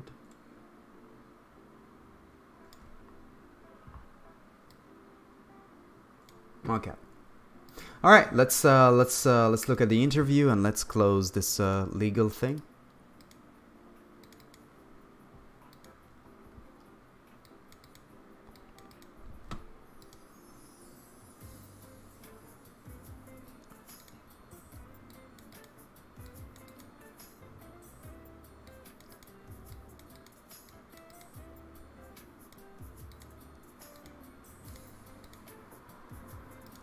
Okay. Where is the little thing again? Okay. Let's go. Let's stop the music. Where's the music? Where's the music at? Cool. Alright, let's get our OBS. Let's put the... Alright, the volume a bit. Okay. Okay, and I think I'll just keep myself here. Okay. So, 3, 2, 1.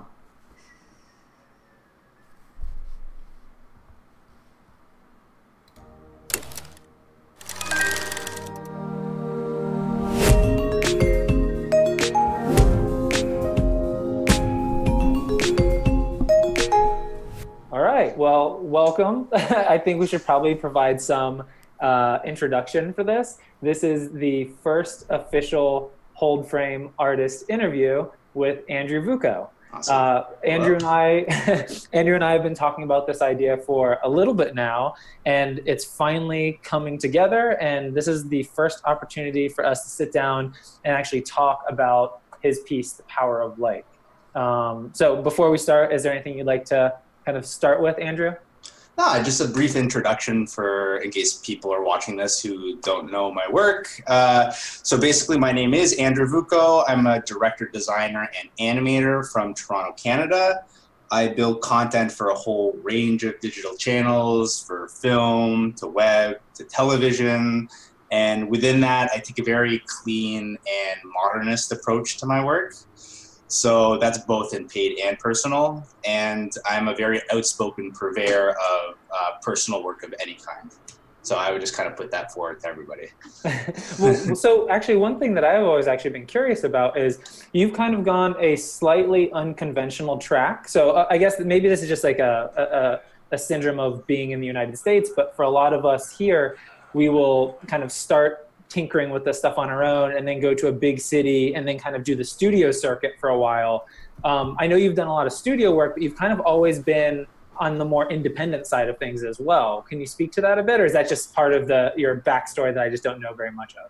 Well, I guess that's the yes and no, because that's the part that people usually like to tend to see. Yeah, like I've done plenty of studio work. I've spent plenty of time freelancing and permalancing long-term at studios. So, and this was all prior to me really going independent, jumping off into personal projects. So there is like a lot of history before coming into this, right? Yeah. And like people like to just see like, wow, like where did all this content come from? It just kind of came out of nowhere, yeah. But there's loads of history and hard work that all of this has kind of benefited from. Mm-hmm. So, and I try and talk about that as much as I can because, and this is including myself, I see people with these wonderful portfolios and you don't really get a sense of all the energy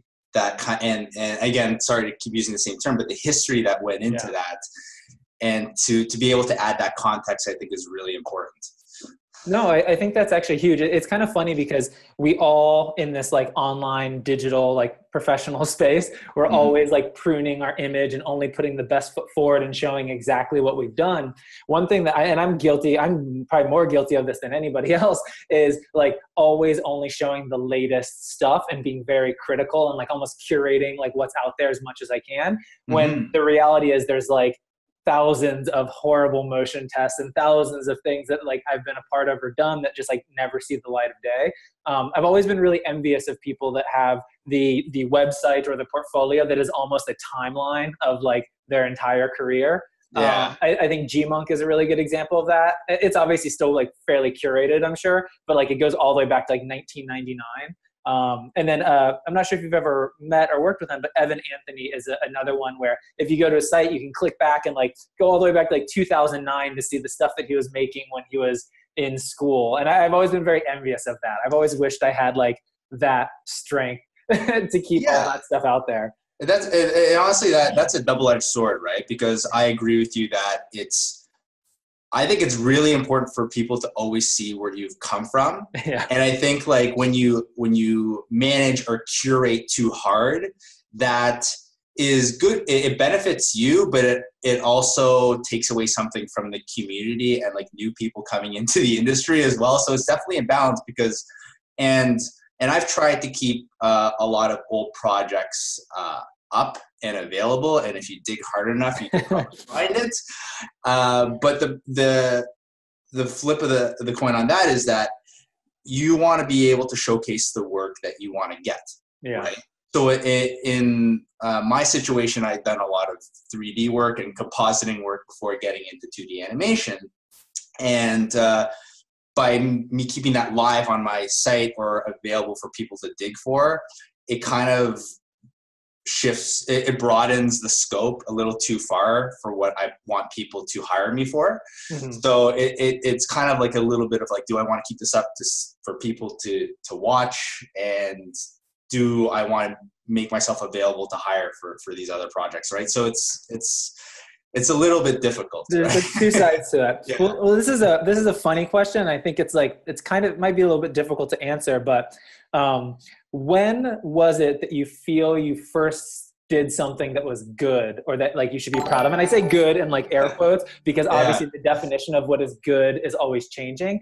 But like for me personally, like to provide some context, I started pretty heavily, like, I guess, like obsessing about this stuff back in 2007, 2008. That was when it went from being just like a little bit of a hobby to something I was really pursuing, and like started doing like my first freelance jobs. And honestly, like without exaggeration, it was probably until 2012 to 2013. So like 5 years later, 6 years later, that until I actually did something that I could look at and be like, objectively, like this is okay. Like I've actually like done something I'm like I can be proud of for more than like a minute. So do you have like how long was that duration for you from like kind of novice to like, okay, I've arrived to some degree, obviously, knowing that definition changes? Totally. Like I still look at my work and within like a month's time of doing it, and I'm like, this is garbage, right? Like everybody's been there. Everybody has imposter syndrome to some degree at some point in their lives. It's really interesting because I was speaking a bit about my history with 3D, and when I was permalance at the studio for about a year and a half in Toronto, and then right at the tail end of that, I started feeling like, oh, I'm really starting to get a hang of being a generalist in 3D, right? Like lighting, modeling, texturing, and everything like that. And just as soon as I started feeling a bit more confident in that, I was like, yeah, but I don't think this is really what I want to be doing, right? So it was kind of like a cruel joke where I was like, you know, like I'm getting decent at this, but it's not really like long-term what's going to make me happy. So that's where I made the decision to just focus on 2D. And it was basically like starting from complete scratch again, like completely. So, man, from that, it was, what year was that? I don't know. That was like 5 years ago or something, maybe 4 years ago. So it's still been an uphill battle, right? And I think like part of the reason that you want to put out an individual should want to put out a lot of personal projects is so that they could build on the skill set they want to be able to continue working on, right? And to some degree, the reason I do have a lot of personal projects is because I want to experiment a lot. I want to improve a lot on my own terms. And that's why, yeah, I make a room for like maybe 1 or 2 small projects a year, maybe 1 large one a year. And just so it could develop that sort of skill set so that I can grow in this space, right? So that, like, I don't know if there's been a project where, I think it might have been like Boomerang Mono. I think where the typeface that I created for Animography, where I was like, oh, like I can actually watch this and like I don't hate it, and I can go back and be really happy, like just watching it through and through. And that also like comes down to the great job that John Black did for audio. That helps a lot. It's the 50%, right? So yeah, so I think all that being said, there was a lot of good feedback that I received on certain projects, right? And one of them happened to be Original, and maybe segueing a little bit into Power of Like now, that Original had gotten a lot of great nice words and lots of posts and something that I wasn't really expecting or used to. It was really humbling. And that really spoke to me in terms of being like, wow, people think this is good, right? Yeah. And then in my brain, I was like, okay, like is this what people want? And then I started considering like maybe directing more in that style because of the attention that I was getting. And that's kind of like what sprouted the initial ideas for Power of Like that far back. Yeah, it's funny. You've touched on a lot of things. I think one funny thing to identify is you're pretty much definitely ready for children. And without going on like a parenting tangent, you pretty much describe parenting perfectly, where as soon as you feel you have something mastered, they evolve or something happens and it's like, oh, now no longer that's a problem. And I don't like, as soon as you get to a place where you're comfortable, the whole game changes. So for you and for anyone, I guess, watching, that's parenting in a nutshell from my very inexperienced history with it. No, I think you touched on a lot of really important stuff there where it can be really humbling and exciting that as soon as something starts to get attention, but then it kind of changes your view of like what you're supposed to be making. And that can be a really hard balance to know, like, are you just working for the stuff are you just doing the stuff you're doing based on the attention it could get, or because it's something that's a general interest to you? And I think as like just a creative person, that could be a really hard kind of area to navigate. One of the things I wanted to talk about more is just this, I guess, the idea of personal projects, because one of the notes that I have to talk about with you is just you have done a lot of personal projects ranging in scale and scope. And I know, like, speaking personally, this year is my 10th year doing like this stuff. Like, again, 2008 was when I kind of started, and I can kind of look back on it, and I've had a lot of really great commercial opportunities. I've worked with a lot of the studios that I've wanted to work with, and I've done a lot of really cool commission films. But one thing I haven't done enough of, in my opinion, is work that exists for no other reason because I willed it to be, or like art for art's sake. And that's really difficult, because for me, like, looking back on 10 years now, it's like, wow, it's been a wild ride, but like, man, I kind of feel like a phony. Like, I literally don't have like a short film but like it's something that like a lot of people find themselves, because you kind of get into this rabbit hole of like, can I do this? Then you start getting bookings, and then it just becomes a spiral of like staying booked and supporting yourself and trying to learn and trying to evolve. That the idea, like, I think everyone goes into it thinking a personal project will be like, oh, that won't be that hard, but it's an insanely big investment of time and emotions and resources, and even sometimes money as well. So I guess, can you talk a bit about how you make the time to do the personal stuff that isn't just commission films or isn't just commercial work, but stuff that just like you want to make? So like, I think it's not. It's not. I think Original falls into that category. The Power of Like obviously does. So like, how have you been able to make time for that, or at least set it as a priority to do? Yeah. So to your point, yes, creating personal work is extremely hard, but then again, it isn't. So I can elaborate on that. So the actual process of making a project, like from beginning to end, is a lot smoother than people will allow themselves to think, I believe. And I know a lot of people won't agree with that from the get-go. But I think the hardest part of any personal project is working up to your own personal confidence to start, right? It's like basically the first initial 20% of a project that you need to complete before things get easier, right? Before it essentially like you push that small like snowball off the hill and it starts building momentum. So once you get things rolling, things get a lot easier and you get like a lot more excited about your work and about itself. And I know production comes with its own set of challenges, and I'm not saying it's easy by any means, but your biggest obstacles tend to lie at the beginning of your journey, like that first act, right? And it's really comes down to how you're thinking of yourself, right? Like where the confidence is lying. Can I do it? Rather than like finding the actual time to do it or finding that energy to do it, right? Like these projects tend to take a lot of time, right?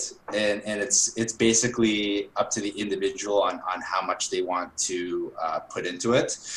So really that's a really difficult question to answer, but I think it just comes down to a confidence thing, because like with original, that took a lot of pre-production. I'll say like a build up and like let's do this thing, and it's that took like I'd say like half a year of me just being able to feel like I could pull this off, right? And you almost don't want to think like too much about these things, right? Like if you start thinking about the entire scope of a project, like how many frames do I going to do? What's the length? Blah, blah, blah. You can like scare yourself out of actually doing that project, right? Like I think I've done that at least like 20 times. Yeah. True. Like it's definitely the jumping off point. And like to get specific, for like original or Power of Light, definitely the hardest parts were like the scripting and the style frame stage, because those are like the first time you're actually getting really knee deep into the project. I basically like liken it to getting up in the morning, like getting out of bed. So like the first couple hours can be like really groggy, but as your day progresses, you become less tired. And so if anyone's thinking about starting a new project, it gets easier. I just want to say that. Then it's just like waking up early. It's still a pain, and I would love to sleep in, but I find it way more beneficial, and you grow. And I don't want to scare anybody from starting. Like, please start. You won't regret it at all. Well, I think you touched on something that's really, I don't see talked about very much in this like conversation, which is the confidence part of it. And I think we all have, or those of us who have been working for a while, you get a confidence after a while of like knowing what you can do, how quickly you can do it. And I think sadly something that tends to happen is we're very willing to trade our confidence for like other people's problems. Or like a project will come to us and they'll say, oh, this is our budget and we have 3 weeks to do it. And you kind of just like, kind of look at it and you're like, I can do it. And like you have that inner confidence and then you just do it. But for some reason, and maybe this is just my own baggage that I'm talking about, but like, because I've been in these crazy scenarios where I'd be like, oh, we have to do a 3-minute film in 3 weeks or something just absolutely insane. And obviously that had like a team behind it. But we're okay with having that confidence in a more commercial setting where we're like offering a service or helping someone with like a need that they have. But then when it comes to our own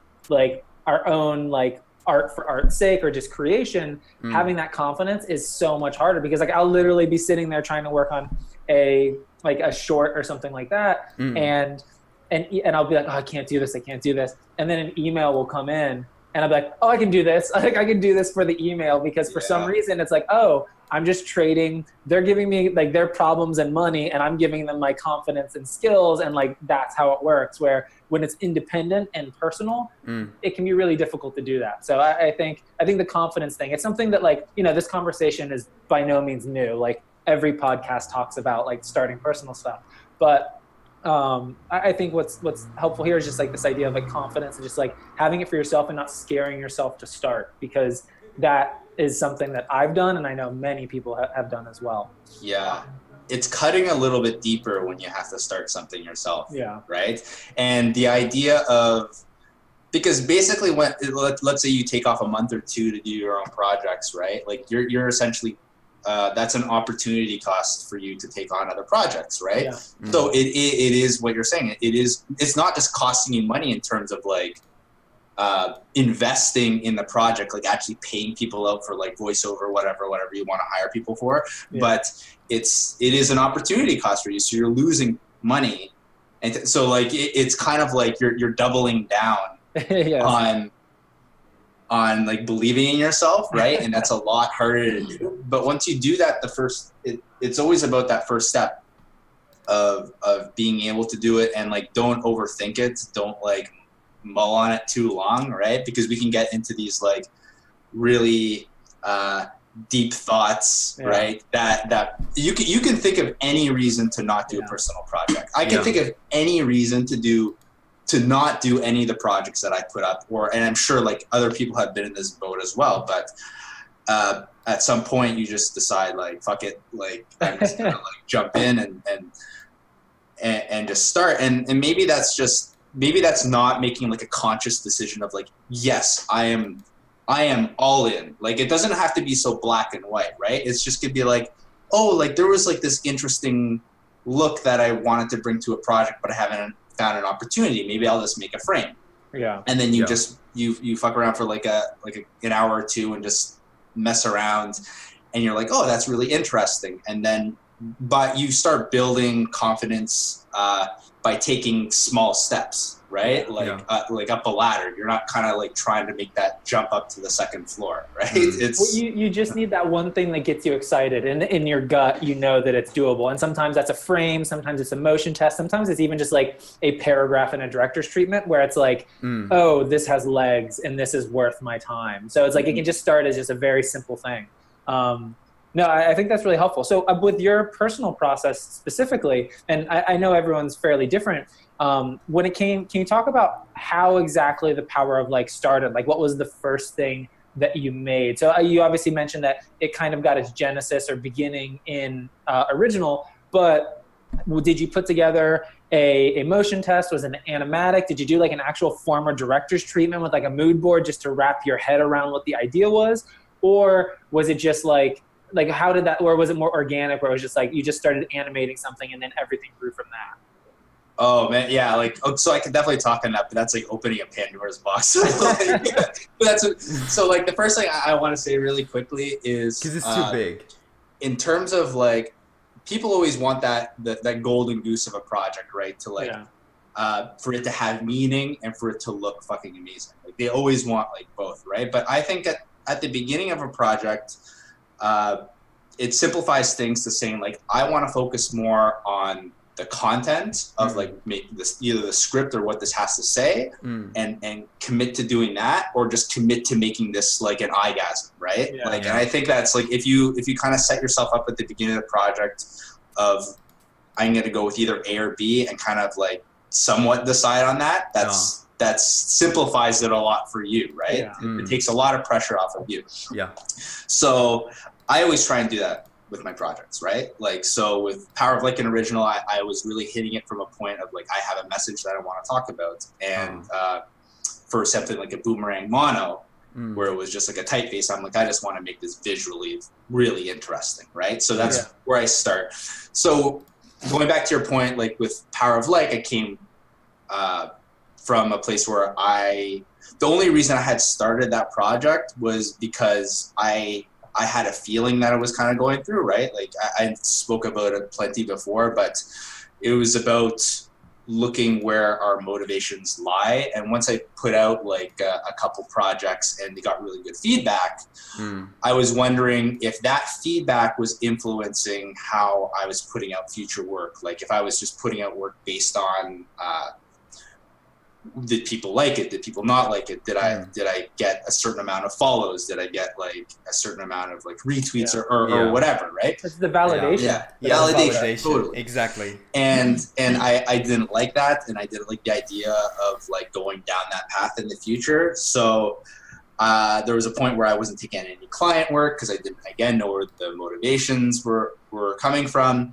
And I'm like, you know what, this thing that's just kind of like in the back of my head, this kind of umbrella of this, what am I creating for? I have to like tackle this thing head on. So that's why I basically wrote a script for it, and that was the first thing that I did. So it wasn't any like going back to my point before. I headed directly to the script because it was a story that I wanted to tell. It wasn't a cool motion graphic piece that I wanted to create, right?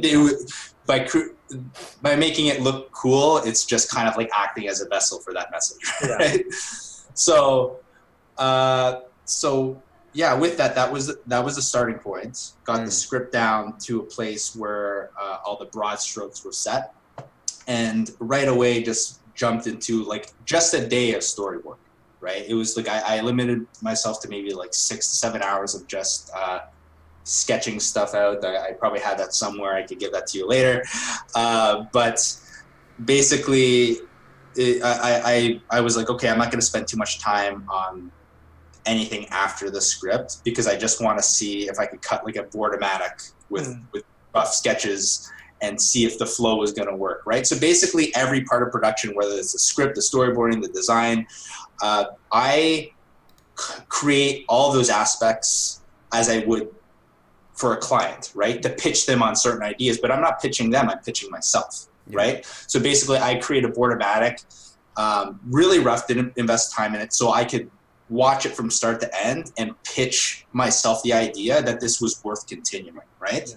So just like pitches happen, right? You have like, you'd love to spend 2 to 3 weeks pitching a solid idea, but you have 2 days, right? And so it's always 2 days. Yeah, it's always 2 days. It's never more than 2 days. Yeah.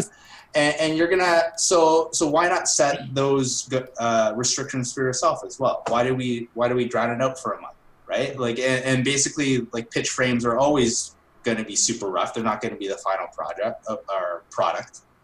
So we should hold ourselves to those same standards to some degree, right? Where we're just trying to sell ourselves the idea. And that's what I try and do for every project, is just kind of like, just do some rough things here and there, broad strokes, and see if like the vision is going to be worth my time moving forward, right? And that's through every step. That's like that there's not like a certain point where you hit like, whether it's like script, storyboard, design, or animation, where you have to take a step back and like observe it and worth if it's that next, that next step is going to be worth your time. So I don't know if that answers your question or not. But it does. Well, I think it's kind of to the original question. It was kind of like where you start, and it wasn't just. It was kind of from a more informed place, because as you broke it down, there's kind of like the purely visual direction that you can take, and then more like a storytelling or narrative direction. So you definitely started with like the script, and I think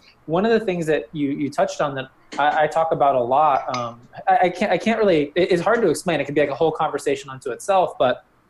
The transition into teaching has been really wild because like you're working with people who, like, we take so many things for granted, from the process to even just folder structure to like how to just like make things or develop an idea. So going into the realm of teaching, where I'm working with like sometimes 18-year-old kids that have no idea how to like take something from a thought to like final execution. It's a trip trying to articulate and give them healthy, not boundaries, but healthy ways to move forward. And one of the things that you're kind of talking about, and I touch on with them, is building a good foundation. It's like you want to think about it as you build a foundation and you continue to build upon it. And with each decision, there's going to be like a big question mark after it. It's like, is this a good decision? Like, do I proceed? So it's like you usually want to think about like what it is you're trying to make, and then like that's kind of the first one. And you want to figure out like the concept and the story and whatnot that you're going to make. And then once you have that question mark solved, you move on to the next, which is the aesthetics and the feel and the look and the tone of things. And then once you solve that question mark, you move on to the next thing. Because the thing I always talk to them about is this idea that you don't want to be all the way down the line in animation and have this big question mark ahead of you of what's going to happen next with the story or the concept or the visual metaphor, because then you're going to be juggling all these things. It's going to be like, okay, you're juggling your ability and time with animation, then you're juggling, oh wait, is this a good decision? And then where it's going to go. So I think this idea of like facing these question marks or these checkpoints, as you're kind of talking about it, is this worth my time and do I proceed? I think that's really valuable. And it's something like, obviously there's projects that we start where we just sit down and just make something in a day, or it's kind of more of a straight ahead process. Like a lot of times like the collaborative, like Exquisite Corpse style projects that go around that everyone contributes to. Those can be a little bit more short-sighted or like just like kind of in the moment. But I think that idea of kind of creating that process and building upon it is really huge. One of the examples I always give is this idea of a sculptor looking at a huge cube of granite. And now it's funny because there are exceptions to this rule, because there are sculptors that would do this. But if you're a sculptor and you have a humongous cube of granite and you want to make a human figure, you're not just going to go to the cube and just chisel away and make a perfect elbow. What you're going to do is you're going to take the cube and you're going to turn it into a potato shape. And then from the potato shape, you chisel away a little bit more, and then it kind of looks like a lumpy human. And then you chisel away, and then it looks more anatomically correct. And then you chisel away, and you keep chiseling away until at the very end you're making a perfect nose, or like the detail in the hair, or whatever. And it's one of those things where like I see it constantly, where you just jump in and you want to chisel away that perfect nose like from the start, and that it can be really difficult. So I think you definitely touched on a few pretty important things with like not only how to start a project, and then also how to like kind of keep it going without burning yourself out. Oh man, I have my example is way more crude. I always just like, it's literally like painting a piece of shit like gold, right? Like that's like what I always. Feel free to use my sculptor, reference. So we talked about like kind of the hardest part. So we talked about your process in making a personal work project, or like finding time. We talked about what is hardest, which is kind of the getting started portion of it. Again, your example, like it's kind of like the morning. So with you, the power of like specifically, was there part of it that was actually the easiest, or not necessarily the easiest, but it was something that like all the pistons were firing, and like when you got to that stage, it was just like self-sustaining? Oh, totally. It was, like I had a lot of help on the project. There was a big team, so like big credit to everybody who helped out. Thank you. It was not a one-man show by any means. So that was definitely the easiest part, was working with so many talented people and bringing new ideas to the table and nice surprises. But to be completely frank, like the easiest part was probably one of the last scenes that I had animated, because like I was talking about the snowball before, there was such like good momentum happening towards the end, and all the animation language had already been set up. So you're just kind of chiseling away, like you were saying, and like building out those details more and improving at every step of the way. That the last shot was the most joy to work on, and that was basically I don't have it in front of me, but it's that climactic shot where our hero, or Circle, is blasting through the rectangular obstacles at the end, right? So it's kind of like really quick and going slow motion at certain points. Yeah, that was it looks like it's one of the more complex shots, but it actually ended up being the most fun. And in this instance, I would attribute fun to easiest, right? Because like when something is fun, you're not really stressing about it, and like the content or like the setup was difficult, but basically you're not really thinking too hard about like can I do this? It's just like, I want to do this, right? So I think like Easy in that regard is the best example. Well, it's funny because there's definitely something that happens when you start a scene where almost from the beginning, like maybe from the first like 2 hours, you either know if this is going to be a fun or easy experience as you're describing, or if it's going to like suck the life out of you. And sometimes there's a certain irony that sometimes the most innocuous or seemingly insignificant easy things can be the hardest to get right, where something's moving fast and breaking through stuff and all this cool stuff's happening. It just like hits, and it's just like fun to actually do. So no, that's good to hear. So this is kind of related. When you start a project, and I guess it doesn't have to necessarily just be the power of like, do you choose to tackle the hardest scenes first, or do you save those until your confidence is a little higher? Because like say you're looking at a set of storyboards and you have this one, we've all been there, where you have this great idea and you're looking at these storyboards and cells or frames 17 through 21, you just look at them and you're just like, oh God, like, how am I going to do this? Or this, you can look at them and be like, I'm going to lose sleep or be miserable because of those cells. So with your process, I guess both with Power-like and then just normal projects in general, do you try to tackle the hardest stuff first, or do you just like build up to it in a linear way? It's gonna sound not as exciting, but it definitely is the most simplest scene first, right? I think everything that we talked about before, it's a confidence thing. Like you want to be able to sell yourself first on the most simple idea and make sure that works before jumping into the deep end, right? Yeah. And what you're talking about, like adding layers like to a foundation, right? Like adding floors to a building, you want to make sure that foundation is stable. So you always start with like, even before doing a scene, like a simple motion test. Is this going to work on all levels, right? Because sometimes when you animate, you're animating it to fit that specific framework of that scene, right? You're not thinking about the bigger picture, right? Like the whole product as a whole, right? So you want to make sure that the way you animate, like we'll use Power of Like as an example, like so the character, we just did like a lot of motion tests with the guy flying around. It wasn't even any specific scene. It was just like, hey, can we like, what does this look like moving really fast across like a large width or something like that, and like how we put it in a bunch of different scenarios to see will this rig work in those situations. Yeah, and that's how we sold ourselves on moving forward with the scenes.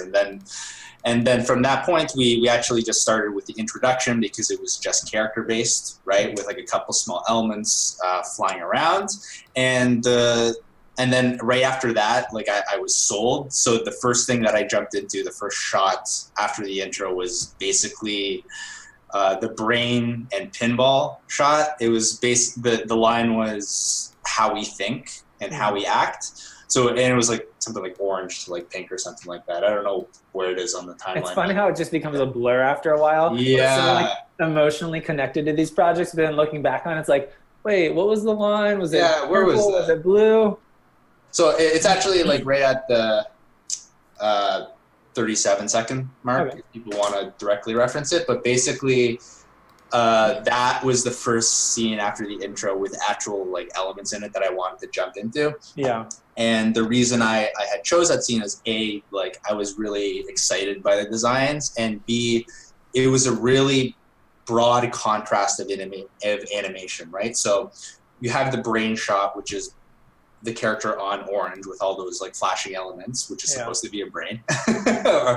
And that was a really nice and slow shot, right? So I felt like that was like basically as calm as we would be getting throughout this whole piece. So I'm like, okay, let's start with that. And then it transitions into the pinball machine right after, which is one of the most energetic scenes in the piece, right? So by working on this scene initially, I was hitting like a really wide range of contrast, right? From like really like slow and calm to really high energy. And by establishing those right off of the bat, I was able to set the language for the whole piece by just doing that, right? So that everything else would just fall into into place right after that, right? I'd be able to, am I going too far? Am I not going far enough? And yeah, it was so I had to take that for myself before anybody else got a claim on it. Because you always want to do the fun ones. I can definitely say and this is, I guess, slightly off topic, but I feel like you've definitely gone through this transition as well. As we like, I guess you and I specifically, but I think a lot of other people, we start out as your typical designer animator types, like just like working our way through the ranks. And then as you slowly like transcend like through the layers of the hierarchy, you get into more directorial work. And I think a lot of us that started as animators, or that was like our original passion, will get to this point where we're doing directorial work, which is like amazingly cool. And by no means complaining about that, but you'll come up with this idea or this whole script or these storyboards, and it's kind of like your baby. And then you get to a point where the coolest parts you have to like hand out or delineate to like, or delegate to like other people. And that's always really painful. It's still, to me, whenever I'm working on something, like I totally respect and honor the opportunities I've been given whenever I'm able to like direct something. But there's always a little part of me inside where I was like, oh, like I really wanted to animate that scene. Or, oh, that idea looks really fun to work on. And then you just have to like give your babies away and like let other people work on them. Yeah, it happens all the time. I think like not to contradict what I just said, because I did want to lay claim to that job, because I was like, I do want to do this. But in actuality, with projects, I do if I am like hiring a team for it, I do let them pick the scenes that they want to do, because I believe that the scenes that they're most excited about, right, they're going to put the most passion into doing, right? And it always gets the best work out of people by like them really loving about what they're doing. So I think it's a good habit to just like let people, without going too broad out of like skill sets, to pick their own scenes. Right? Yeah. You don't want the guy who's never done 3D to choose the big 3D. Totally, yeah. Well, I guess with this, so every project you kind of learn something that you would have chosen to do differently, or you just learn something kind of both positive and negative. So looking at The Power of Like, because I believe that is your most recent personal short film, right? There hasn't been one that's come out since then. I am correct with that, right? No, you're totally right. I don't want to be like I'm completely missing the another one that's happened. So using that as kind of the most current example of a piece you've done independently, what is something that you learned from that experience that you didn't know previously? That's a good question. Well, so I guess to make it a little simpler, the first question will be, what is something like positive that you learned that you didn't know previously? And then to follow that, what is something that you would do differently if you had the opportunity to do it again? So like kind of like a good thing and a bad thing. So like definitely something good that I learned was it basically cemented something that I had learned through previous projects, right? So it wasn't like a new thing. It was just kind of like, okay, this is the way to go. Yeah. Which was basically the importance of developing feedback loops, right? So by that, it's like, it's really important to develop and continue relationships with people, not just who had worked on the project, but peers in the community whom you can share progress with, right? And it's not about like designing for committee and like showing everybody and making sure everybody's like happy. Is this okay? Is this okay? It's okay. But like, if you share progress more often with people that you trust, you get more in return, I find, right? And like by opening that feedback loop and opening yourself to real critique, right? Yeah.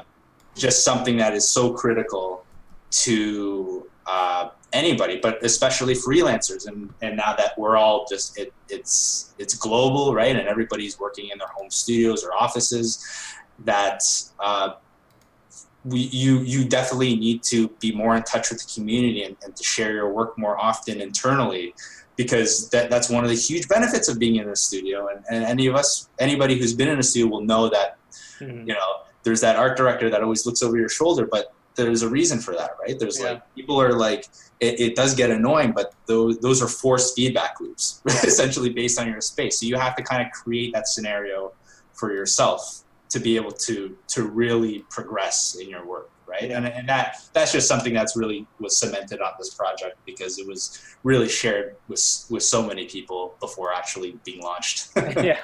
Well, I think it's kind of to your point, there's a certain vulnerability with this stuff where it's we live with this idea, and I guess so you were working with a team, but we'll live with this idea and it'll just be in our head and we're like obsessing about it and thinking about it quite often, that it can be kind of hard to take a step back and see the big picture, and it can be really scary reaching out and sharing the idea with people because that's the opportunity for people for it to like kind of be tarnished or like be like the flaws in it to be made visible.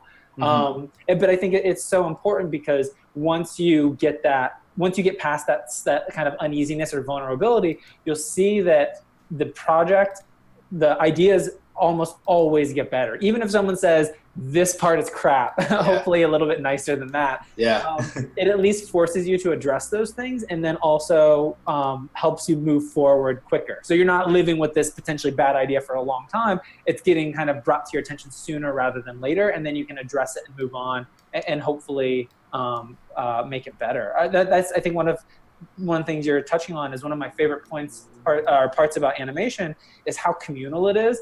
Very rarely is anything ever just like one person. Like, and whenever something is just one person, it's usually like kind of suffers from it to an extent. And I'm not saying like none of us can make something on our own, but things always get better with more brains and more eyes on it. And I think, again, to your point, that's one of the biggest strengths that our community has is we're all sitting here on our computers, and even more of us are out of the studios now. That kind of creating those feedback loops, I think, is really valuable. And it's something that it's hard to do, but I think it's really insightful and important. Yeah, totally. So that was something that kind of was solidified. So what is something that you did, or what is something you learned or an experience you had on the Power of Like, where when it happened or when you were going through it, you're just like, oh man, like next time I'm doing this differently. Was there something there?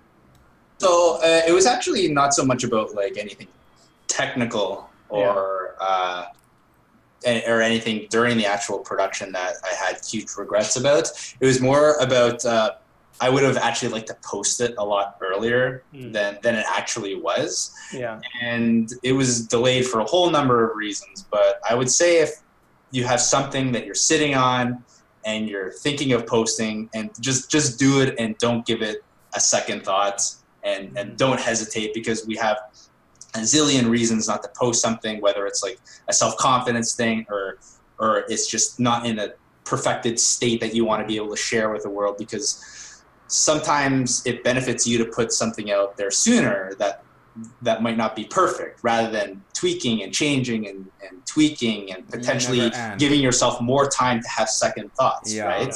Yeah. Because you end up with nothing. So, like, it's about putting out the broad strokes to the world, rather than, because those are the things that they're going to see on first glance, rather than like all the tiny details, right? And especially now, with the Instagram culture of just like going through your feed really quickly and seeing something for like 5 seconds and like double clicking, right? You're gonna. That sounds so sad. It is, but it is true, and like you're like, and all of our work is there. It's like, you know, you have to also think that if people like really love something, they're gonna spend more time on it, right? And that's great for you. And it might not be perfect. They might be able to pick up more of the details that didn't work, but it's more engaging. It's engaging them, right? The worst thing that's going to happen is that they're going through the feed and they don't like something, and they're not going to double click, and they're just going to pass over it. They're not going to like stop and then be like and make a negative comment. Comment. There are people like that. There is a culture of that, but like very rarely people are going to stop and be like, I hate this, or like spend time and being really angry at your photo and resent you for it, right? Like the worst thing that's going to happen is you're going to be ignored. And like, is that really like so bad? If you know, like, I mean, like, if it's something that you know, like I think that there's no reason that you should be holding on to something if you are. So please, like, share your stuff. Right? I think the world wants to see it. there's a lot there, because we are always our own worst critics, and we'll sit there and obsess when we have to realize, number one, like, who is our audience, If it's like, are we doing this just for animators, or are we doing that, which they'll be, I guess, more critical, or is it an actual client or an actual story? So like, who is the audience kind of dictates what, like the level, not the level of perfection, but I think the idea that just perfection is kind of like an impossibility. So like being very honest with yourself about who your audience is, and then also realizing how toxic of a loop it can become when you get stuck in it, where you're obsessing about something. To kind of use a personal experience, when I was working on the project I did for UNICEF, it's like really dark at the end, like dark blue. It's like a really dark blue texture over a very dark blue background. And it has like a certain like indigo-y kind of like dark blue kind of look to it. And it's something that compression just completely kills. Like it's something that in my After Effects comp at like full resolution, it's really pretty looking. But as soon as you compress it, it just turns to black.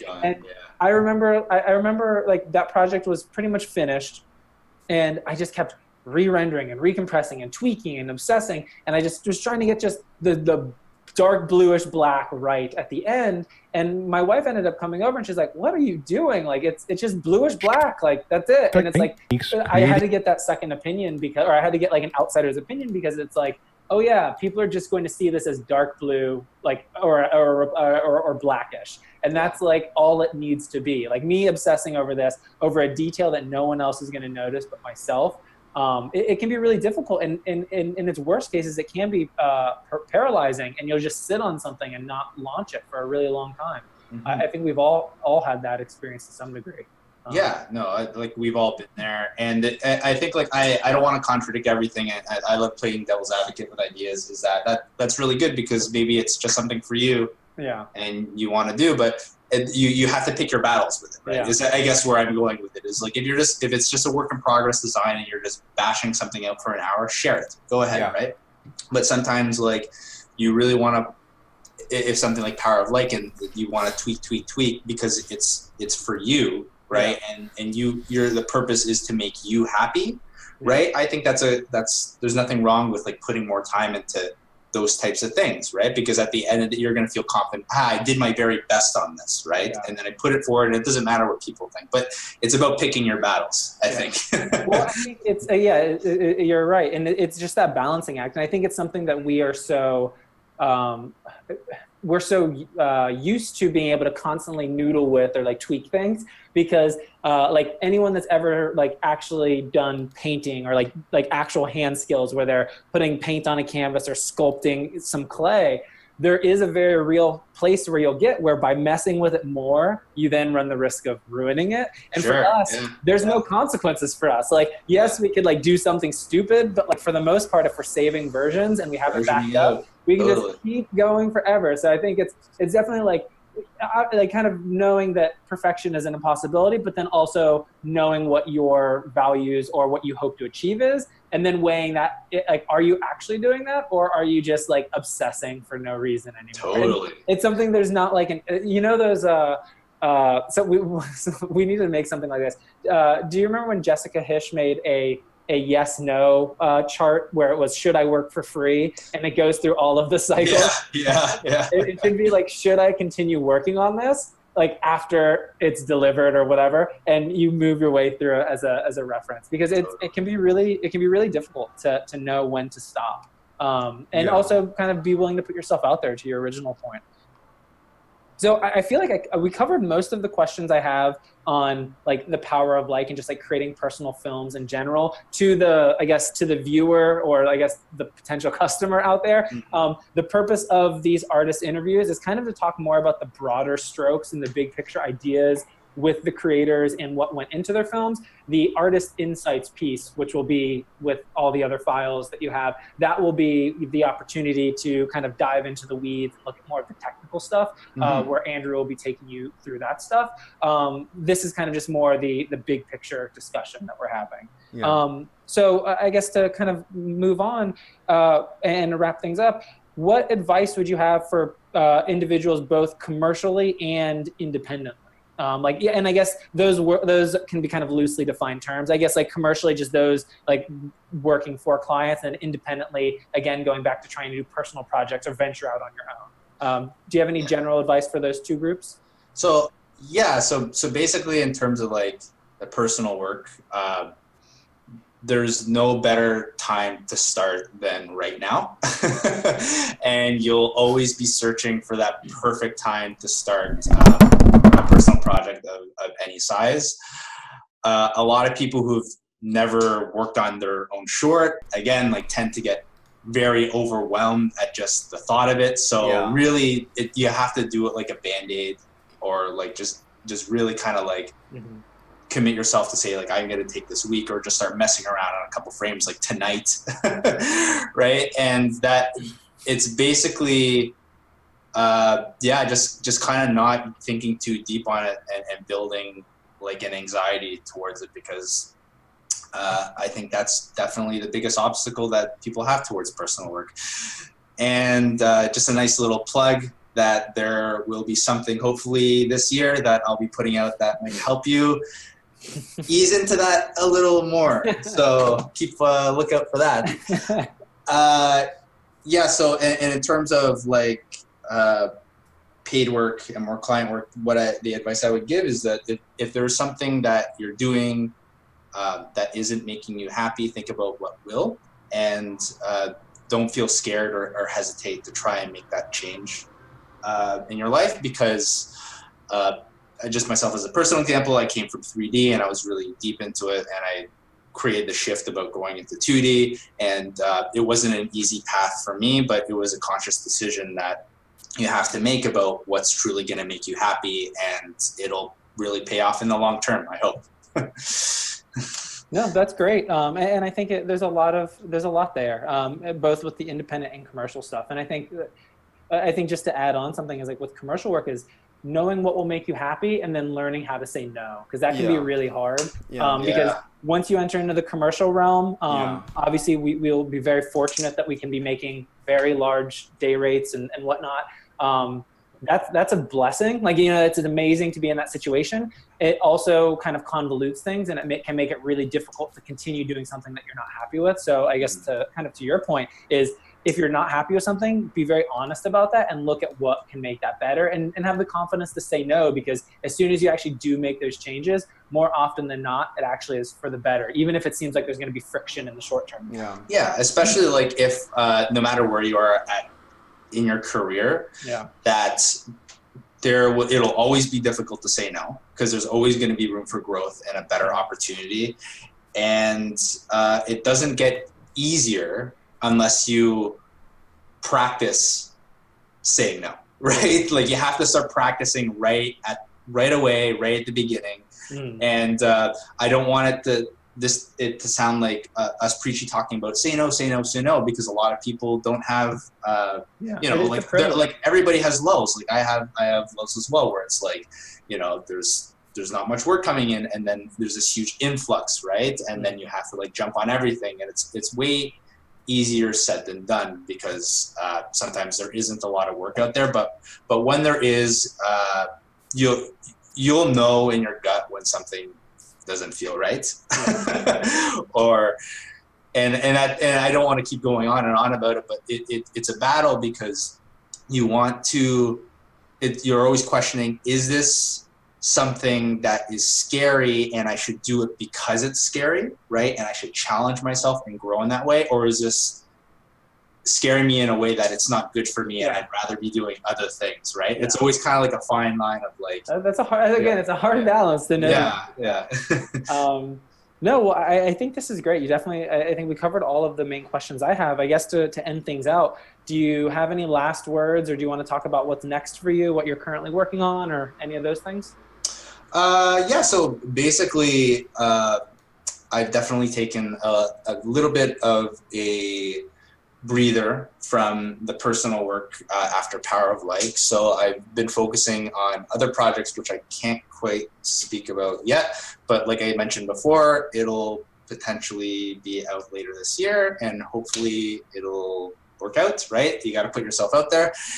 So just stay tuned and be patient, and thank you for having me on. Of course. We're ending this in a nice, mysterious cliffhanger. Well, that was pretty cool. So, I don't think there is anything else. There are more stuff. So the most important thing. So let's end this in a conclusion way, because I've been streaming I think for 3 hours or something. I'm not sure. Yeah, that was very cool. Okay. So that was extremely well, actually. So I think, how long have I been streaming? Oh, fuck. Been streaming for 3 hours. Okay, so this was pretty cool. So for me, the things that I learned is there is a trick to confusing your position mistakes with scale and rotation, mostly rotation. The clever way of using Earl-Across keyframe by not looking at it only on a straight line, but also thinking about it on a reverse line. The use of the focus, I completely forgot about it recently. That's pretty cool. The use of optical flare to increase the glow instead of using the glow, because he didn't use the glow, but he just used optical flare, and I think that was more beautiful. Honestly, I find it more beautiful. Yeah, I find this more beautiful than having a glow. This was pretty interesting. Honestly, this is really interesting.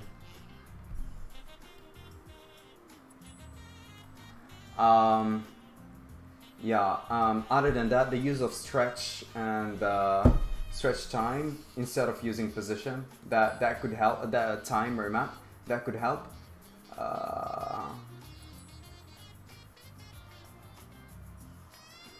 What else did I learn from this?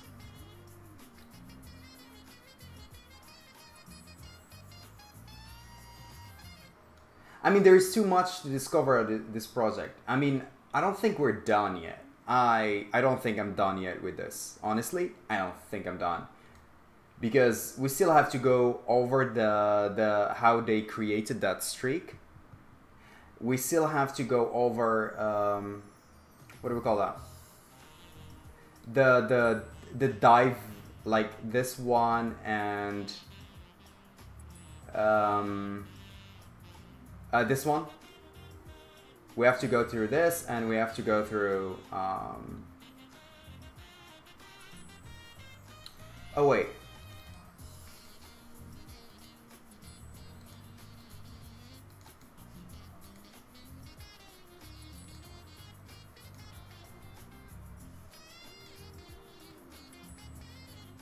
oh, so this was actually so this was Cinema 4D apparently.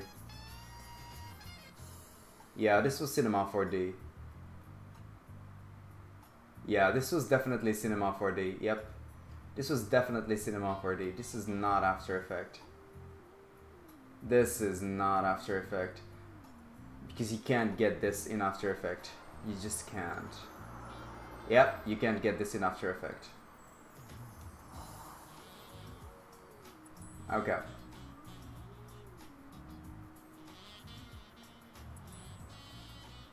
By the other guys, yeah.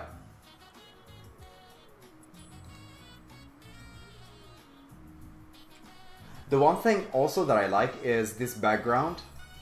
It's good to use a brush background than using a ramp, gradient ramp. It's pretty cool. Yeah, I definitely like the glow. This glow. The technique of using optical flare instead of using, yeah. Instead of using, yep, yeah, instead of using a normal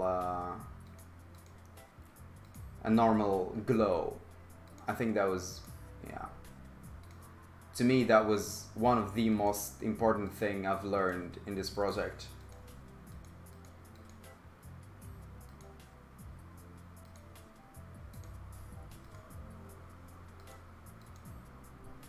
I don't know, where is that green? Ah, there we go.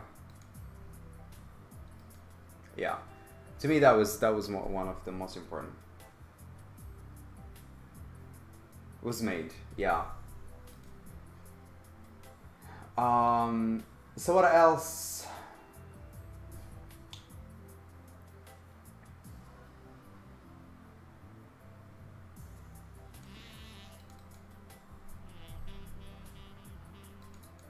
Yeah, that glow technique is absolutely beautiful. The glow technique, I've never seen that before. Ever. That is just sick.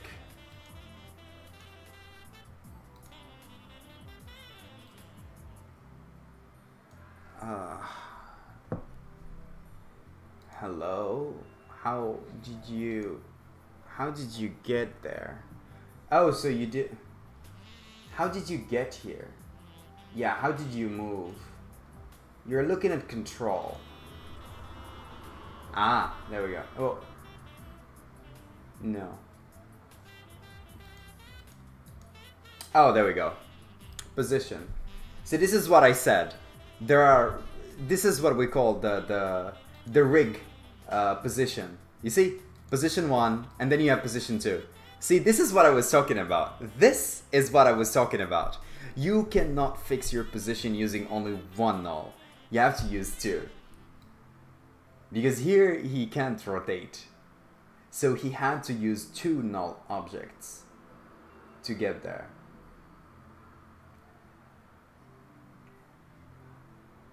And then the moment of switch.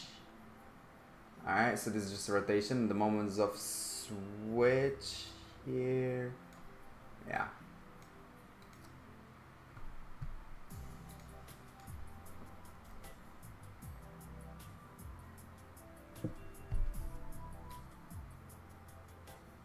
This is the moment of hit. Suddenly the speed is gonna change. No. Fast, slow, slow, and then you go fast. Yeah.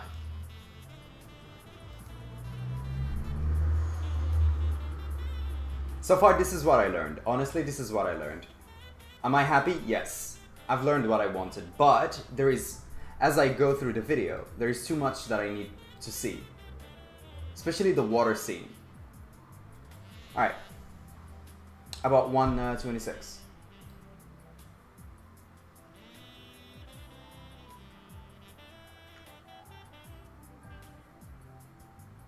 Yeah, this is using an effect called echo. But we'll check it out later. That's why I said, I was about to say. So, should we do a practical stream? I'm not sure if tomorrow.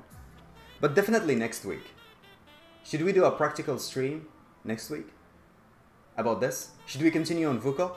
We do a practical stream. It's like, instead of just looking at the project file, it's like we look at it and then we try to make something like it. I think that would be way better. Alright, cool. So, next week, we already have what to do. Tomorrow is... yeah. I'm not sure if I can stream tomorrow and after tomorrow because I have some stuff to do. I have some work to do.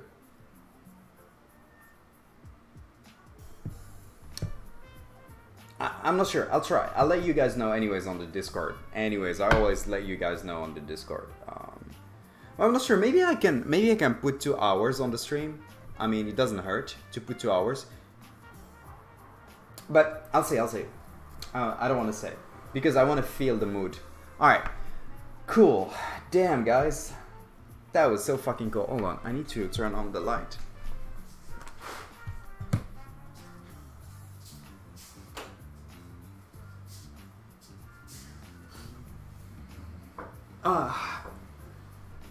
Hey, damn, today was a good day. I got a boner.